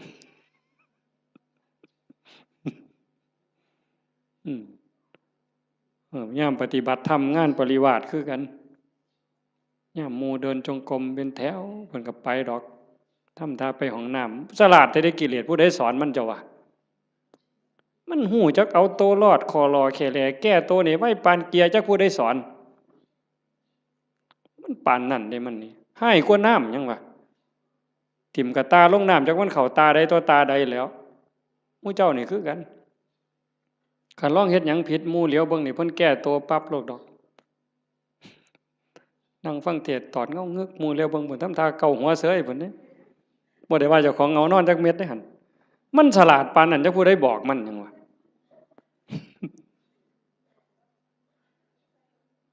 เดินจงกรมงอกไปทางกดเพิ่นปั๊บหมุนปึ๊บทำท่านั่งในพี่ดอกไว้บ่ไปนั่งน้ำหมู่ดอกหลายเพิ่นว่าเท่านั้นก็โกนเพิ่นว่าเท่านั้นก็ตดเพิ่นว่าเอ้านั่งกดผู้เดียวพี่ดอกเพิ่นว่านั่งคัดตมาดได้ปึ๊บพุทโธพุทโธสมควรแก่เวลาปักฉลาด มึงที่ละมันเจ้าสิรอดมันสันบ่มันต้องอยู่น้ำมูเอาจริงเอาจังน้ำครูบาอาจารย์ตายเป็นตายเอาพ้นบ่ตายกูกับบ่ตายปานนั้นตัวเถื่อมันสิเป็นขู่เป็นคนนี่ไม่ไงตามใจเจ้าของนี่พังหมดหลวงปู่บุญเสริมนี่เรามาอยู่น้ำหลายปีตามใจตัวชั่วระยำเราบ่ว่าธรรมดาเด้ตามใจตัวชั่วระยำแม่นความเพิ่นอาตมาบ่เถียงอาตมานี่ล่ะผู้หนึ่งยิ่งว่าเจ้าของเป็นอาจารย์นี่โหยมือบ่อยากลุกนี่หาว่าเจ้าของเมื่อยพุ่นเด้โอ้ยเฮาเมื่อยเว้ยเพิ่นว่าจะคิดเรื่องหยังต่อเรื่องหยังเรื่องบ้านเรื่องคนแน่ผู้นั้นก็มาถามผู้นี้ก็มาถามบ่ได้พักบ่ได้พรเพิ่นว่ามื้อคืนมาดึกเพิ่นว่าเด้อันลูกวัดบ่ลูกนี่นอนตายนอนกินวัดกินว่าพุ่นเพิ่นว่าคือผู้อื่นนี่เอาให้ตายรถเจ้าของนี่โอ้ยขออ้างสารพัดวางต้นปีนี่เขาแฮงว่าสิตายแฮงแต่ได้ทามันกิเลสบัดนี้บ่ต้องลุกดอกเขาว่าเจ้าบ่สบายเขาฮู้หมดวัดนั่นล่ะโว้ยบัดเฮ็ดแนวอื่นบัดนี้นะบ่เป็นเรื่องเป็นราวบ่ได้คิดว่าเจ้าของโซ่จักเม็ดบัดนี้เป็นแนวนั้นเด้ทั้งนั้นต้องทบทวนเบิ่งเจ้าของตั้งแต่มื้อฮู้จักความมามื้อเข้าวัดเข้าว่ามาจนฮอดมื้อนี้ความโลภลดลงบ่ความอิจฉาหมู่นี่ลดลงบ่ความเข้าใจในข้ออัดข้อธรรมมันเพิ่มขึ้นบ่ง่ายเด้อโยมเด้ออันนี้กิเลสมันก็ฉลาดอีกเด้เวลาครูบาอาจารย์ถามปัญหาถามนั่นถามนี่มันสิทำท่ายืดไว้ดอกคันเพิ่นถามเป็นจังไดยายขอนั้นเจ้าว่าจังไดเพิ่นสิหลับตาปั๊บโลดเที่ยงทีลี่ อย่ามายุ่งเด้อข้อยกำลังนั่งสมาธิเพิ่นว่าเพิ่นย้านเพิ่นตึกถามย้านจากอายหมู่มึงที่ละมันนี่ก็คือม่านย่าถ้าเฮาปฏิบัติธรรมบ่เห็นม่านย่าเจ้าของนี่จบแม่ไงเจ้าอย่าคุยข้อยบอกเลยว่าเจ้าอย่าคุย สมเจ้าว่าแต่พระครูเด้อเว้ยฮอดสมเด็จเจ้าคุณสมเด็จว่าไปโลดคันเจ้าบ่เห็นม่านยาเจ้าของบ่เห็นเล่ห์เหลี่ยมในใจเจ้าของนี่มันว่ามันตัวผู้อื่นที่แท้มันตัวเจ้าของเล่ห์เหลี่ยมตรงนี้น่ะต้องเห็นตัวนี้เห็นจิตในจิตตรงนี้เจ้าจังสิเข้าใจธรรมะเจ้าจังสิเห็นหน้ากิเลสคันเจ้าบ่ทันเห็นจิตในจิตบ่ทันเห็นตรงนี้เอ้ยต้อยเจ้าหอพุ่นต้อยหออีหลีโยมให้เจ้าหอสำนกนี่ไปรถไปให้เจ้าหอสำนกเรียกนี่จะว่าแต่3 โต6 โตให้เจ้าบอกมาโลดถูกทุกงวดก็สร้างเจ้าบ่ม่มนรกดอกไปบ่รอดเจ้าพัฒนาจิตเจ้าบ่ได้แน่ๆเจ้าว่าได้ใหญ่ทั้งสัญญาติโยมต้องฝึกการละบาปการทำบุญการทำดีแล้วก็ต้องละ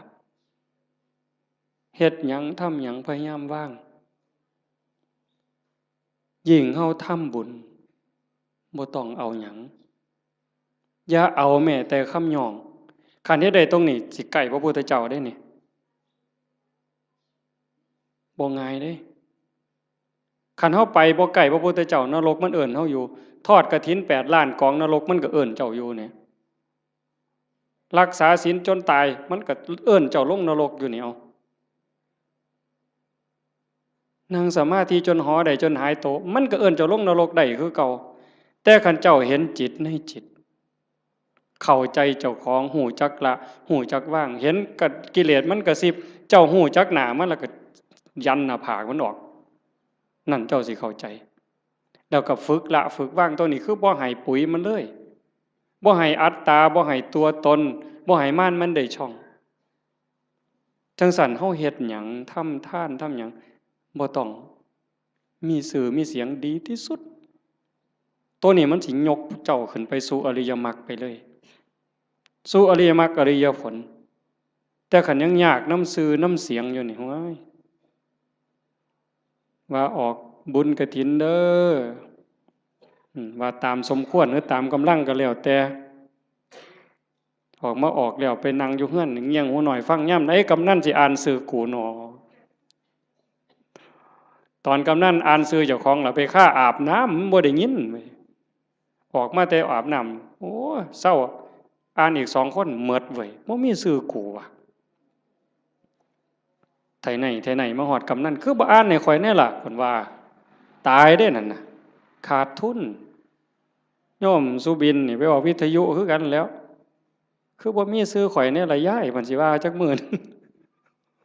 บ่ได้โยมขาดทุนตอนนั้นเด้อตอนนั้นขาดทุนเฮ็ดแล้วก็ปล่อยไว้ลองเบิ่ง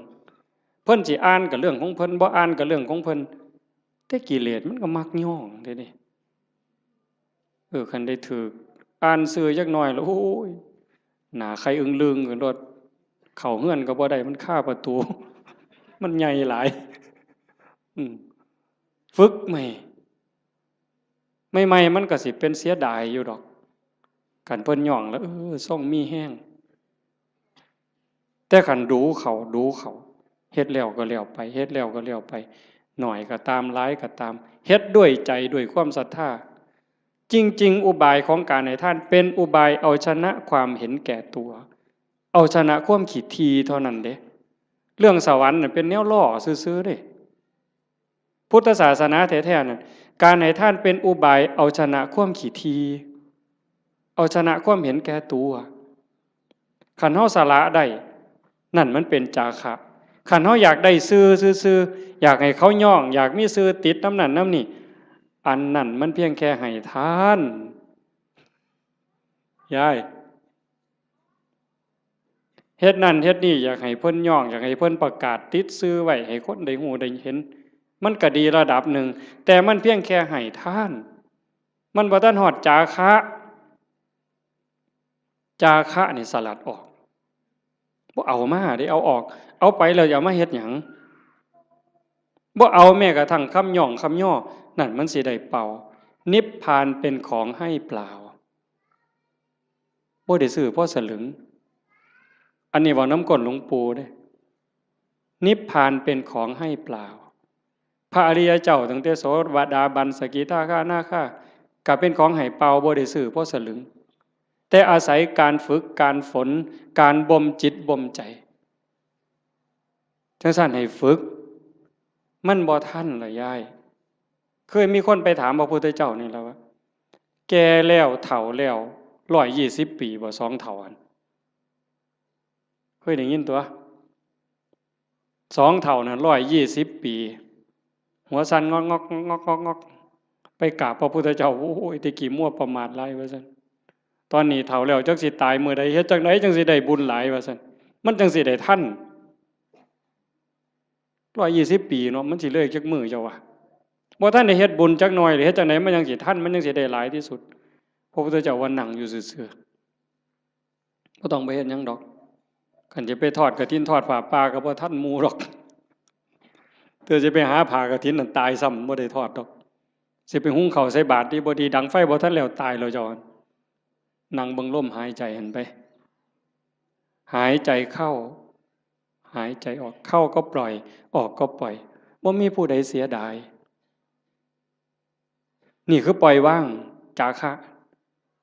ผู้ใดเสียดายลมหายใจเข้านี่แม่นไงโอ้ยจะมันกูเสียดายได้หายใจเข้ากูบ่ออกหัวมันดอกเอาทำแม่กันเสียดายอะไรหายใจเข้ามีแต่เอาอย่างเดียวหายใจเข้าเลยเจ้าบ่ต้องให้มันออกมาดอกเสียดายมันเอาเลยอนุญาตเดี๋ยวเจ้าสิฮู้ว่ามันสิเป็นหยังหายใจเข้ามันก็ต้องออกมาแล้วก็ต้องเข้าคือกันแต่บ่มีผู้ใดเสียดายบ่ติดยึดบ่ผูกยึด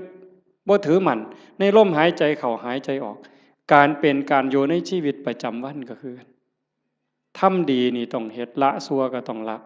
ะชั่วทำดีสร้างบุญสร้างกุศลเฮ็ดไปซอยเหลือโลกซอยเหลือสังคมวัดว่าบ้านเมืองชุมชนที่เฮาอยู่เฮ็ดไปเถาะทำดีไปเถาะนั่นคือบุญนั่นคือพลังนั่นคือสมบัติที่สิส่งจิตวิญญาณไปสู่ที่ดีที่งามมีสุคติสวรรค์เป็นต้นแต่คันเฮาฝึกปล่อยฝึกว่างจิตสิโล่งโปร่งเบาใกล้พุทธะเข้าไปเรื่อยๆใกล้พระพุทธเจ้าเข้าไปเรื่อยๆคันเบาเท่าใดแห่งขึ้นสูงเด้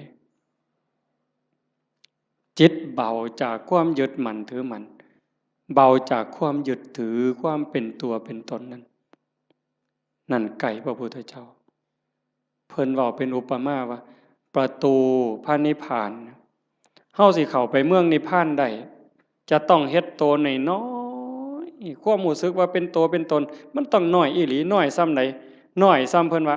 ผมเส้นหนึ่งนี่ผมเฮานี่เส้นหนึ่งนี่พาออกเป็น8ซีก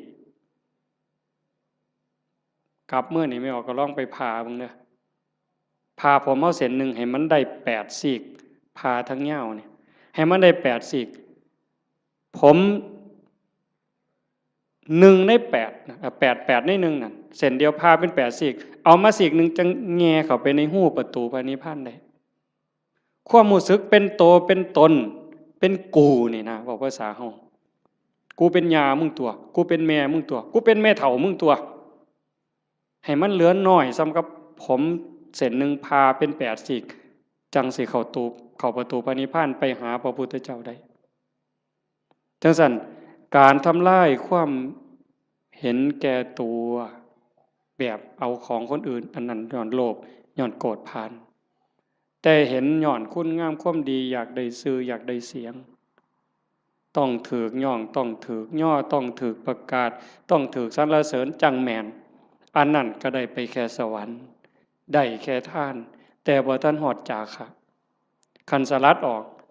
บ่ต้องมีก็ได้ชื่อบ่ต้องย่องก็ได้แต่ว่าข่อยสำบายใจข่อยได้บูชาพระพุทธเจ้าข่อยก็มีความสุขข่อยก็ได้เป็นสมบัติยิ่งให้ออกไปเท่าใดก็คือกับทมน้ำลายเพิ่นเปรียบจังซี่คือกับทมน้ำลายบ่เสียดายพระเจ้ามหากัปปินะพระเจ้ามหากัปปินะเป็นพระเจ้าแผ่นดินจ้างคนเด้ทุกมื้อจ้างทหารนี่ออกประตูเมือง4ทิศตะเว้นออกตะเว้นตกเหนือใต้เพื่อไปสืบข่าวพระพุทธพระธรรมพระสงฆ์เป็นเวลา40กว่าปีแต่อาตมาจำบ่ผิด40กว่าปีบ่ได้ยินข่าวนี่แต่ก็เสียมื้อละหมื่นเนี่ยจ้างคนบัดมื้อนึงเพิ่นไปประพาสป่าไปชมสวนนี่ล่ะคันแม่นหมอลำก็ได้พระเจ้าแผ่นดินไปชมสวนดอกไม้เห็นพ่อค้ากลุ่มหนึ่งมานั่งพักอยู่ท่าทางคือเมื่อยเพิ่นก็เลยไปถามหมู่เจ้ามาแต่ไสมาจากไสมาจากสาวัตถีคือราชคฤห์นี่แหละมีข่าวดีหยังมาบอกบ่มีหยังดอกเพิ่นว่าฮู้แต่ว่าตอนนี้พระพุทธเจ้าเกิดขึ้นแล้วสลบเลยฟื้นขึ้นมาไหมมีหยังอีกเนี่ยพระธรรมสลบฟื้นขึ้นมาอีก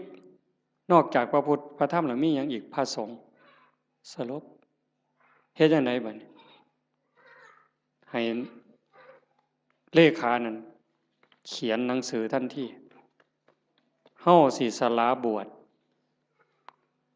ขอให้พระนางอโนชาพระราชินีนี่ครองราชสมบัติจากเฮาต่อไปเลยเฮาจะบวชแล้วบ่กลับอีกแล้วก็มอบรางวัลให้กับพ่อค้ากลุ่มนี้300,000 300,000กหาปณะข้าบอกว่าพระพุทธเจ้าเกิดขึ้น100,000พระธรรม100,000พระสงฆ์100,000ให้เอาไปเลยแล้วครองราชเลยจากนั้นก็ไปเลยออกบวชพวกพ่อค้านี่มันก็ดีที่บัดนี้เนาะบ่ได้เฮ็ดหยังภาษาเอามาเว้าซื่อๆซ้ำนี่เว้ยได้300,000ถือศาลนี่ไปแจ้งกับพระนางอโนชาเขาก็ว่าเป็นบ้าเป็นหยังจังสิได้หลายปานนั้นเว้าให้ฟังเบิ่งเขาบอกเพิ่นพระเจ้าแผ่นดินไปบวชแล้วเพิ่นได้ยินจังซี่เพิ่นก็เลยสร้างมาแนวนี้พระพุทธเจ้าพระธรรมพระสงฆ์พระนางอโนชามีความรู้สึกว่าเป็นหยังคือให้น้อยแท้มันเป็นข่าวประเสริฐปานนี้พระนางอโนชาเพิ่มให้พระพุทธ300,000พระธรรม300,000พระสงฆ์300,000เป็นเท่าใด1,200,000มีไง1,200,000เนี่ยมาแจ้งข่าวพระพุทธพระธรรมพระสงฆ์ซื่อๆแล้วก็ถามว่าพระเจ้าแผ่นดินไปไสเพิ่นออกบวชแล้วไปหาพระพุทธเจ้าแล้วเพิ่นบอกให้พระราชินีนี่ครองราชย์นี่อ่านหนังสือให้ฟังพระนางอโนชามีความรู้สึกว่าเรื่องอีหยัง ราชสมบัติทั้งหมดนี่คือกับน้ำลายที่พระเจ้ามหากปินะทมถิ่มลงกลางดินเรื่องหยังเขาจะไปดูดเอาน้ำลายมากินใครแม่นเฮาเนี่ยมันบ่เป็นแนวนั้นเด้ถ้าบุญบ่พอนั่นคือบุญเปิ้นพร้อมบุญพ่อแล้วเข้าใจในเงื่อนไขของชีวิตเข้าใจเงื่อนไขของวัฏสงสารแล้วความจริงของโลกของธรรมแล้วพระนางอโนมามีความรู้สึกว่าราชสมบัติอำนาจทั้งหมดคือกับน้ำลายที่พระเจ้ากับ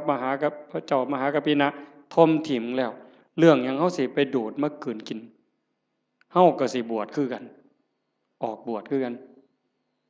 ตอนเพิ่นไปเฝ้าพระพุทธเจ้าเพิ่นบอกอัศจรรย์อัศจรรย์ไปพ่อแม่น้ำพระเจ้าแผ่นดินไปก่อน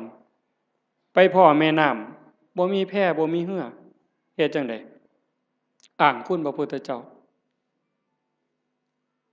ด้วยสัจจะที่ไปเฝ้าพระพุทธเจ้าออกบวชด้วยศรัทธานี่ขอให้สายน้ำนี่อย่าสะเป็นคือน้ำให้น้ำเป็นคือหินขี่ม้าเหยียบน้ำไปคือเหยียบหินนี่แก๊บแก๊บแก๊บแก๊บแก๊บแก๊บบ่เปียกบ่หยังเลยสายที่สองคือกัน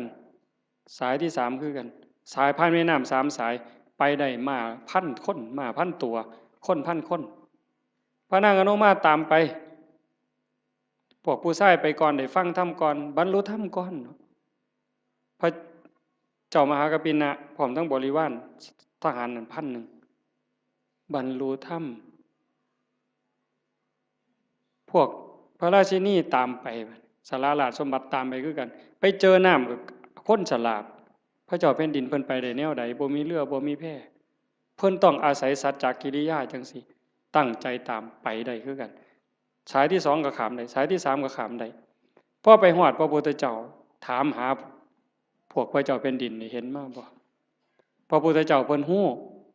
ว่าพระราชินีนี่มีศรัทธาบวชจริงแต่เมียทหารที่ตามมาอีก1,000 คนน่ะมันบ่ได้ศรัทธามาบวชเด้นำมาเอาผัวซื่อๆได้ซุ่มนั้นสินำมาเอาผัวหลบไปแต่พระราชินีนี่ตั้งใจบวชจริงพระพุทธเจ้าเพิ่นเลยว่าให้เห็นตอนนี้บ่ได้เพิ่นเลยบอกว่านั่งลงก่อนฟังธรรมก่อนหลังจากฟังธรรมแล้วหมู่เจ้าก็จะเห็นสามีเองดอกให้ใจเย็นๆพระพุทธเจ้าแสดงธรรมจบปั๊บเข้าใจบรรลุธรรมเป็นโสดาบันพวกผู้ชายได้ฟังรอบสองเป็นพระอรหันต์หมดความอยากได้ผัวลบไปมันหมดแล้วบวชเป็นภิกษุณีนำกันต่อพุ่นเด้จังสั่นเฮาสิเฮ็ดหยังทำหยังก็คือกันเด้อโยมเด้อลองทดสอบเบิ่งจากการท่าน5 บาท10 บาท100 บาทแสนบาทล้านบาทท่านแล้วเพิ่นย่องประกาศซื้อเขียนป้ายติดให้เฮาก็ได้มาแล้วหลายเทื่อหลายรอบบัดนี้ลองเบิ่งว่าเฮาลองบริจาคน้อยก็ซังหลายก็ซังบ่ต้องเขียนชื่อก็ได้คันไว้ใจกันบ่ต้องเขียนก็ได้แล้วเบิ่งความรู้สึกมันสิเป็นอีกแนวหนึ่งมันสิเป็นอีกแบบหนึ่งรสชาติมันต่างกันลองเบิ่งแล้วบ่ลองบ่ฮู้บ่ให้ฟังก็เพราะปานนั้นมันต้องเฮ็ดด้วยตนเองมื้อนี้เว้ามาโดนพอสมควรบ่ได้เว้า7-8 มื้อมันเลยสิเว้าหลายจักหน่อยแต่ว่าเสียงมันบ่คืนก็เห็นว่าพอสมควรอาจจะได้เรื่องบ้างบ่ได้เรื่องบ้างจริงใจอาตมาตั้งใจว่าสิเว้าเรื่องหนึ่งเรื่องศาสนามีคนฝากมาอยู่แต่ว่ามันลงไปบ่ได้ก็สร้างมันเถาะก็ขอฝากเพียงแค่ว่าให้ญาติโยมนี่รับผิดชอบเจ้าของบ่มีผู้ใดซอยผู้ใดได้บัดฮอดบัดสุดท้ายเด้อโยมบัดเฮานอนอยู่เทิงเตียงนอนติดสาดติดเสือจังสิเข้าใจตนแลเป็นที่พึ่งของตนอัตตาหิอัตโนนาโถจังสิเข้าใจตัวนั้นคันบ่จังสันบ่ท่านเข้าใจโยมแต่ว่าเฮายังโชคดีจักหน่อยว่าเฮาได้เข้าวัดได้ฟังธรรมได้ปฏิบัติธรรมฝึกตายดูบ่แม่นเว้าเล่นเด้ยามมื้อแลงไหว้พระนั่งสมาธิแล้ว บัดนอนลงนี่ลองบอกว่านอนลงเธอนี้สิบ่ได้ลุกอีกแล้วเด้อตายแล้วล่ะบัดนี้บอกเจ้าของจังซี่แล้วก็ทำใจหามันแม่นอีหลีเลยนี่จังได๋สิเฮ็ดแนวใดเครียดให้ไผสั่งให้ไผอาฆาตไผติดหนี้ผู้ใดว่างละออกขันใจเฮายังวุ่นวายมันไปอบายเด้สอนเจ้าของจังซี่เฮ็ดจังไดใจสิสงบขันใจสงบก็ไปสู่สุคติจังสันนอนลงกับเบิ่งอาจจะเบิ่งล่างเจ้าของนอนไล่ตั้งแต่ฝ่าเท้าฮอดปลายผมตั้งแต่ฝ่าเท้าฮอดปลายผมปลายผมฮอดฝ่าเท้าบาปก็เฮ็ดบุญก็เฮ็ดดีก็เฮ็ดหลายบุญก็เฮ็ดหลายชั่วก็มีสุดท้ายก็ซ้ำนี้ตายแล้วเอาหยังบัดบ่มีแนวเอาร่างกายก็เอาบ่ได้มีอย่างเดียวที่สิปลอดภัยที่สุดคือเฮ็ดใจให้สงบหลังจากเบิ่งร่างกายจากฝ่าเท้าฮอดปลายผมมืออยู่จังใดแขนอยู่จังใดขาอยู่จังใดหันมาเบิ่งลมหายใจบัดหายใจเข้ายาวละเอียดออกยาวละเอียดลมเข้าลมออกลมเข้าลมออกผู้ใดใส่พุทโธก็พุทโธไปให้มันหลับไปครับจังสันซุมื้อนี่คือการเตรียมตัวตายที่ดีที่สุดบ่มีผู้ใดซอยได้ที่ว่าเฮ็ดกฐินล้านกองหาบัดเฮาเจ็บเฮาปวดแม่ใหญ่บัดใกล้สิตายมันเจ็บมันปวดทุรนทุรายมันบ่คิดฮอดกฐินนั่นดอกบ่คิดฮอดปิ่นโตบ่คิดฮอดบวชลูกบวชหลานซ้ำดีบ่ดีนิมิตขาเป็ดขาไก่ขากบขาเขียดมันมาหลอนเอาใจขาดปัดตอนกำลังทุบหัวกบใจขาดปัดไปเลยตกนรกท้วนเลยกฐินแสนกองท่าให้พ้นจากกบตัวนั้นก่อนแต่ขันเบิ่งจิตเบิ่งใจให้ดีเบิ่งลมให้ดีเฮ็ดจิตให้สงบให้มันเป็นนั่นล่ะบาปก็บ่เอาบุญก็บ่เกี่ยวละอย่างเดียวว่างอย่างเดียวบุญเนี่ยมันตามอยู่แล้วว่างอย่างเดียวจิตเป็นอิสระดีบ่ดีจากปุถุชนคนกิเลสหนายกไปสู่ความเป็นพระอริยเจ้าได้บ่พ้นสมัยเด้พระพุทธเจ้าเพิ่นบอกยืนยันว่าแม้ปัจจุบันนี้พระอรหันต์ก็ยังเป็นได้ตราบใดที่พุทธบริษัทยังเป็นอยู่โดยชอบโลกนี้จะไม่ว่างจากพระอรหันต์โยมก็เป็นได้หมดทุกคนทุกคนมีโอกาสตกนรกมีโอกาสเป็นพระอรหันต์ได้หมดทุกคนทั้งโยมทั้งพระทั้งผู้เฒ่าทั้งเด็กน้อยบ่แต่หูเรื่องเฮ็ดให้มันเป็นจริงๆมันอยู่นี่อยู่ในใจเฮาหมดเนี่ยตั้งแต่นรกเปรตอสุรกายสัตว์เดรัจฉานมนุษย์สวรรค์6พรหม20ฮอดพระอริยเจ้าโสดาบันสกิทาอนาคาอรหันต์อยู่ในใจนี่หมดเฮาสิจูนไปได้บ่ไดคือจูนขึ้นวิทยุโทรทัศน์ขึ้นต่างๆคันจูนลงตัวปั๊บไปถึกช่องพระอรหันต์ปุ๊บสมบูรณ์ปุ๊บเลยแล้วคันถ้ามันจูนบ่ถึกว่าสินั่งสมาธิเอาบุญมันคือเห็นบ่อย่างนั้นด่ากูเครียดตาน้ำตาแดงนั่งสมาธิกัดแขวกัดข้างนี่ป๋าห่วยจบบ่ลงซะเนาะบ่เพิ่นหมู่ข่อยเทื่อนึงซะดอกก่อนจบตั้งแต่หลายปีพุ่นไปปฏิบัติธรรมนํกันอยู่วัดผิดบ้านแก่งนั่งสมาธิชั่วโมงกว่าว่าแต่แม่นเป็นหยังเว้ยต่างคนก็ต่างนั่งไปนํกันหลายองค์ในปีนั้นตั้งแต่ปี36พุ่นดอกมันจักปีแล้ว22 ปีแล้วไปนั่งสมาธินํกันซุ่มอาจารย์จรัญพวกหมู่นี้แล้วอาจารย์วัดอาจารย์สุมินพวกครูวัดใต้นี่ไปบักหลายนึงปีนั้นก่อนเข้าพรรษาไปนั่งสมาธิอยู่นํกันนั่งสมาธิชั่วโมงนึงแล้วเพิ่นพาแผ่เมตตาบัดเวโลโหมิอภยาปัชโชโหมิจบเรียบร้อยบัดนี้พ่อใหญ่หนึ่งหมู่กันนี่ดอกบ่ออกชื่อแล้วดอกรุดโตนศาสตร์แผ่เมตตาเรียบร้อยอรหังสัมมาสุปฏิปันโนกราบ3 เทื่อแล้วปั๊บว่าจังได๋คำแรกขออภัยเด้อ อยากเตะปากผู้ใหญ่บ้านเด้ว่าสันว่าเป็นยังล่ะว่าสันมันไล่ผมออกจากเจ้าอาวาสว่าสันว่าเพิ่นได้อุดมการณ์ใหม่ไปปลูกกกไม้ใส่สนามหมอลำเขาสันแล้วเดินวัดมองผู้ใหญ่บ้านผูกงัวติล่ะผู้ใหญ่บ้านเคยเอางัวมาเลี้ยงเพิ่นเอาก็ปลูกใส่สนามหญ้าเขาไล่หนีสันแล้วนั่งสมาธิชั่วโมงหนึ่งแล้วก็สิคิดแต่ผู้ใหญ่บ้านไล่ล่าสันตัวแผ่เมตตาจบแล้วอยากเตะปากผู้ใหญ่บ้านบ่เตะบ่ตำซำเด้อเห็นบ่ล่ะนั่งสมาธิชั่วโมงหนึ่งตกสามารถตกนรกเหมือนชั่วโมงนั่นน่ะง่ายบ่เจ้าว่านั่งโตเที่ยงทีรีสิว่าสมาธิดีซั่นบ่มันทางกายยังบ่ทันแม่นเด้อยายนั่งเที่ยงทีรีตั้งแต่คิดแนวเข้าป่าเข้าดงไปก็ได้เด้หั่นมันต้องเห็นจิตเจ้าของต้องอ่านตรงนี้ให้ได้เด้อฝากไว้ให้เห็นใจเจ้าของ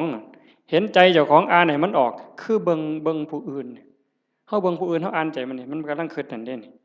เวลาลูกเครียดหลานเครียดเบิ่งมันเพิ่นว่าเด้เบิ่งลูกไผลูกเขยคือกันเขาเป็นจังซี่มึงกูหูใจมันน่ะมันคิดอันนั้นใจเจ้าของนั่นต้องหูใจผู้อื่นแสนคนล้านคนก็บ่เป็นประโยชน์หยังบ่ปานใดดอกคันเห็นใจเจ้าของหูใจเจ้าของสุดยอดจังซี่เลยการปฏิบัติธรรมให้เห็นใจเจ้าของ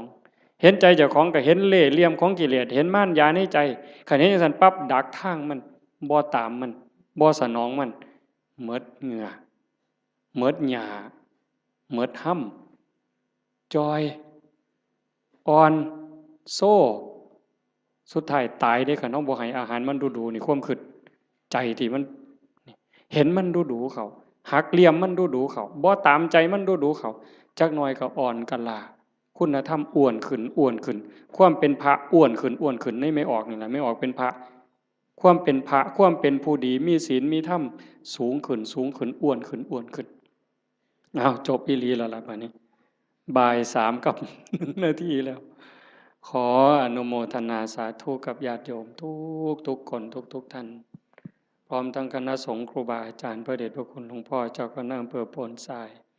เจ้าคณะตำบลท่าหาดยาวตำบลศรีสว่างด้วยเนาะทางฝ่ายญาติโยมก็มีโยมกำนันเป็นประมุขเป็นประธานญาติโยมผู้เฒ่าผู้แก่ทุกท่านที่มาร่วมฟังธรรมในวันนี้ก็ขอรัตนาอ้างอิงอำนาจแห่งคุณพระศรีรัตนตรัยคุณของพระพุทธเจ้าพระธรรมพระสงฆ์และอำนาจแห่งบุญกุศลคุณงามความดีที่มีทั้งหมดทั้งมวลในสากลและจักรวาลจงหลอมรวมเป็นตบะเป็นเดชะเป็นพลวปัจจัยอำนวยหนุนส่งให้ท่านทั้งหลายจงเป็นผู้แกล้วกล้าอาจหาญร่าเริงในการสร้างบุญสร้างกุศลสร้างคุณงามความดีให้ยิ่งขึ้นไปให้เป็นผู้เจริญงอกงามในจตุรพิทพรชัยคืออายุวันนะสุขภละปฏิภาณธรรมสารสมบัติให้เป็นผู้มีสัมมาทิฏฐิมีโอกาสประพฤติธรรมปฏิบัติธรรมให้ได้เข้าถึงธรรมที่ยังไม่เข้าถึงได้รู้แจ้งธรรมที่ไม่ทันได้รู้แจ้งจนสามารถนำตนให้พ้นทุกข์ได้มีความสุขกายสุขใจปรารถนาสิ่งหนึ่งประการใดหากเป็นไปโดยชอบประกอบด้วยธรรมแล้วก็ขอให้ความหวังความปรารถนานั้นจงสำเร็จทุกประการโดยทั่วกันทุกท่านทุกคนทุกรูปทุกนามเทอญ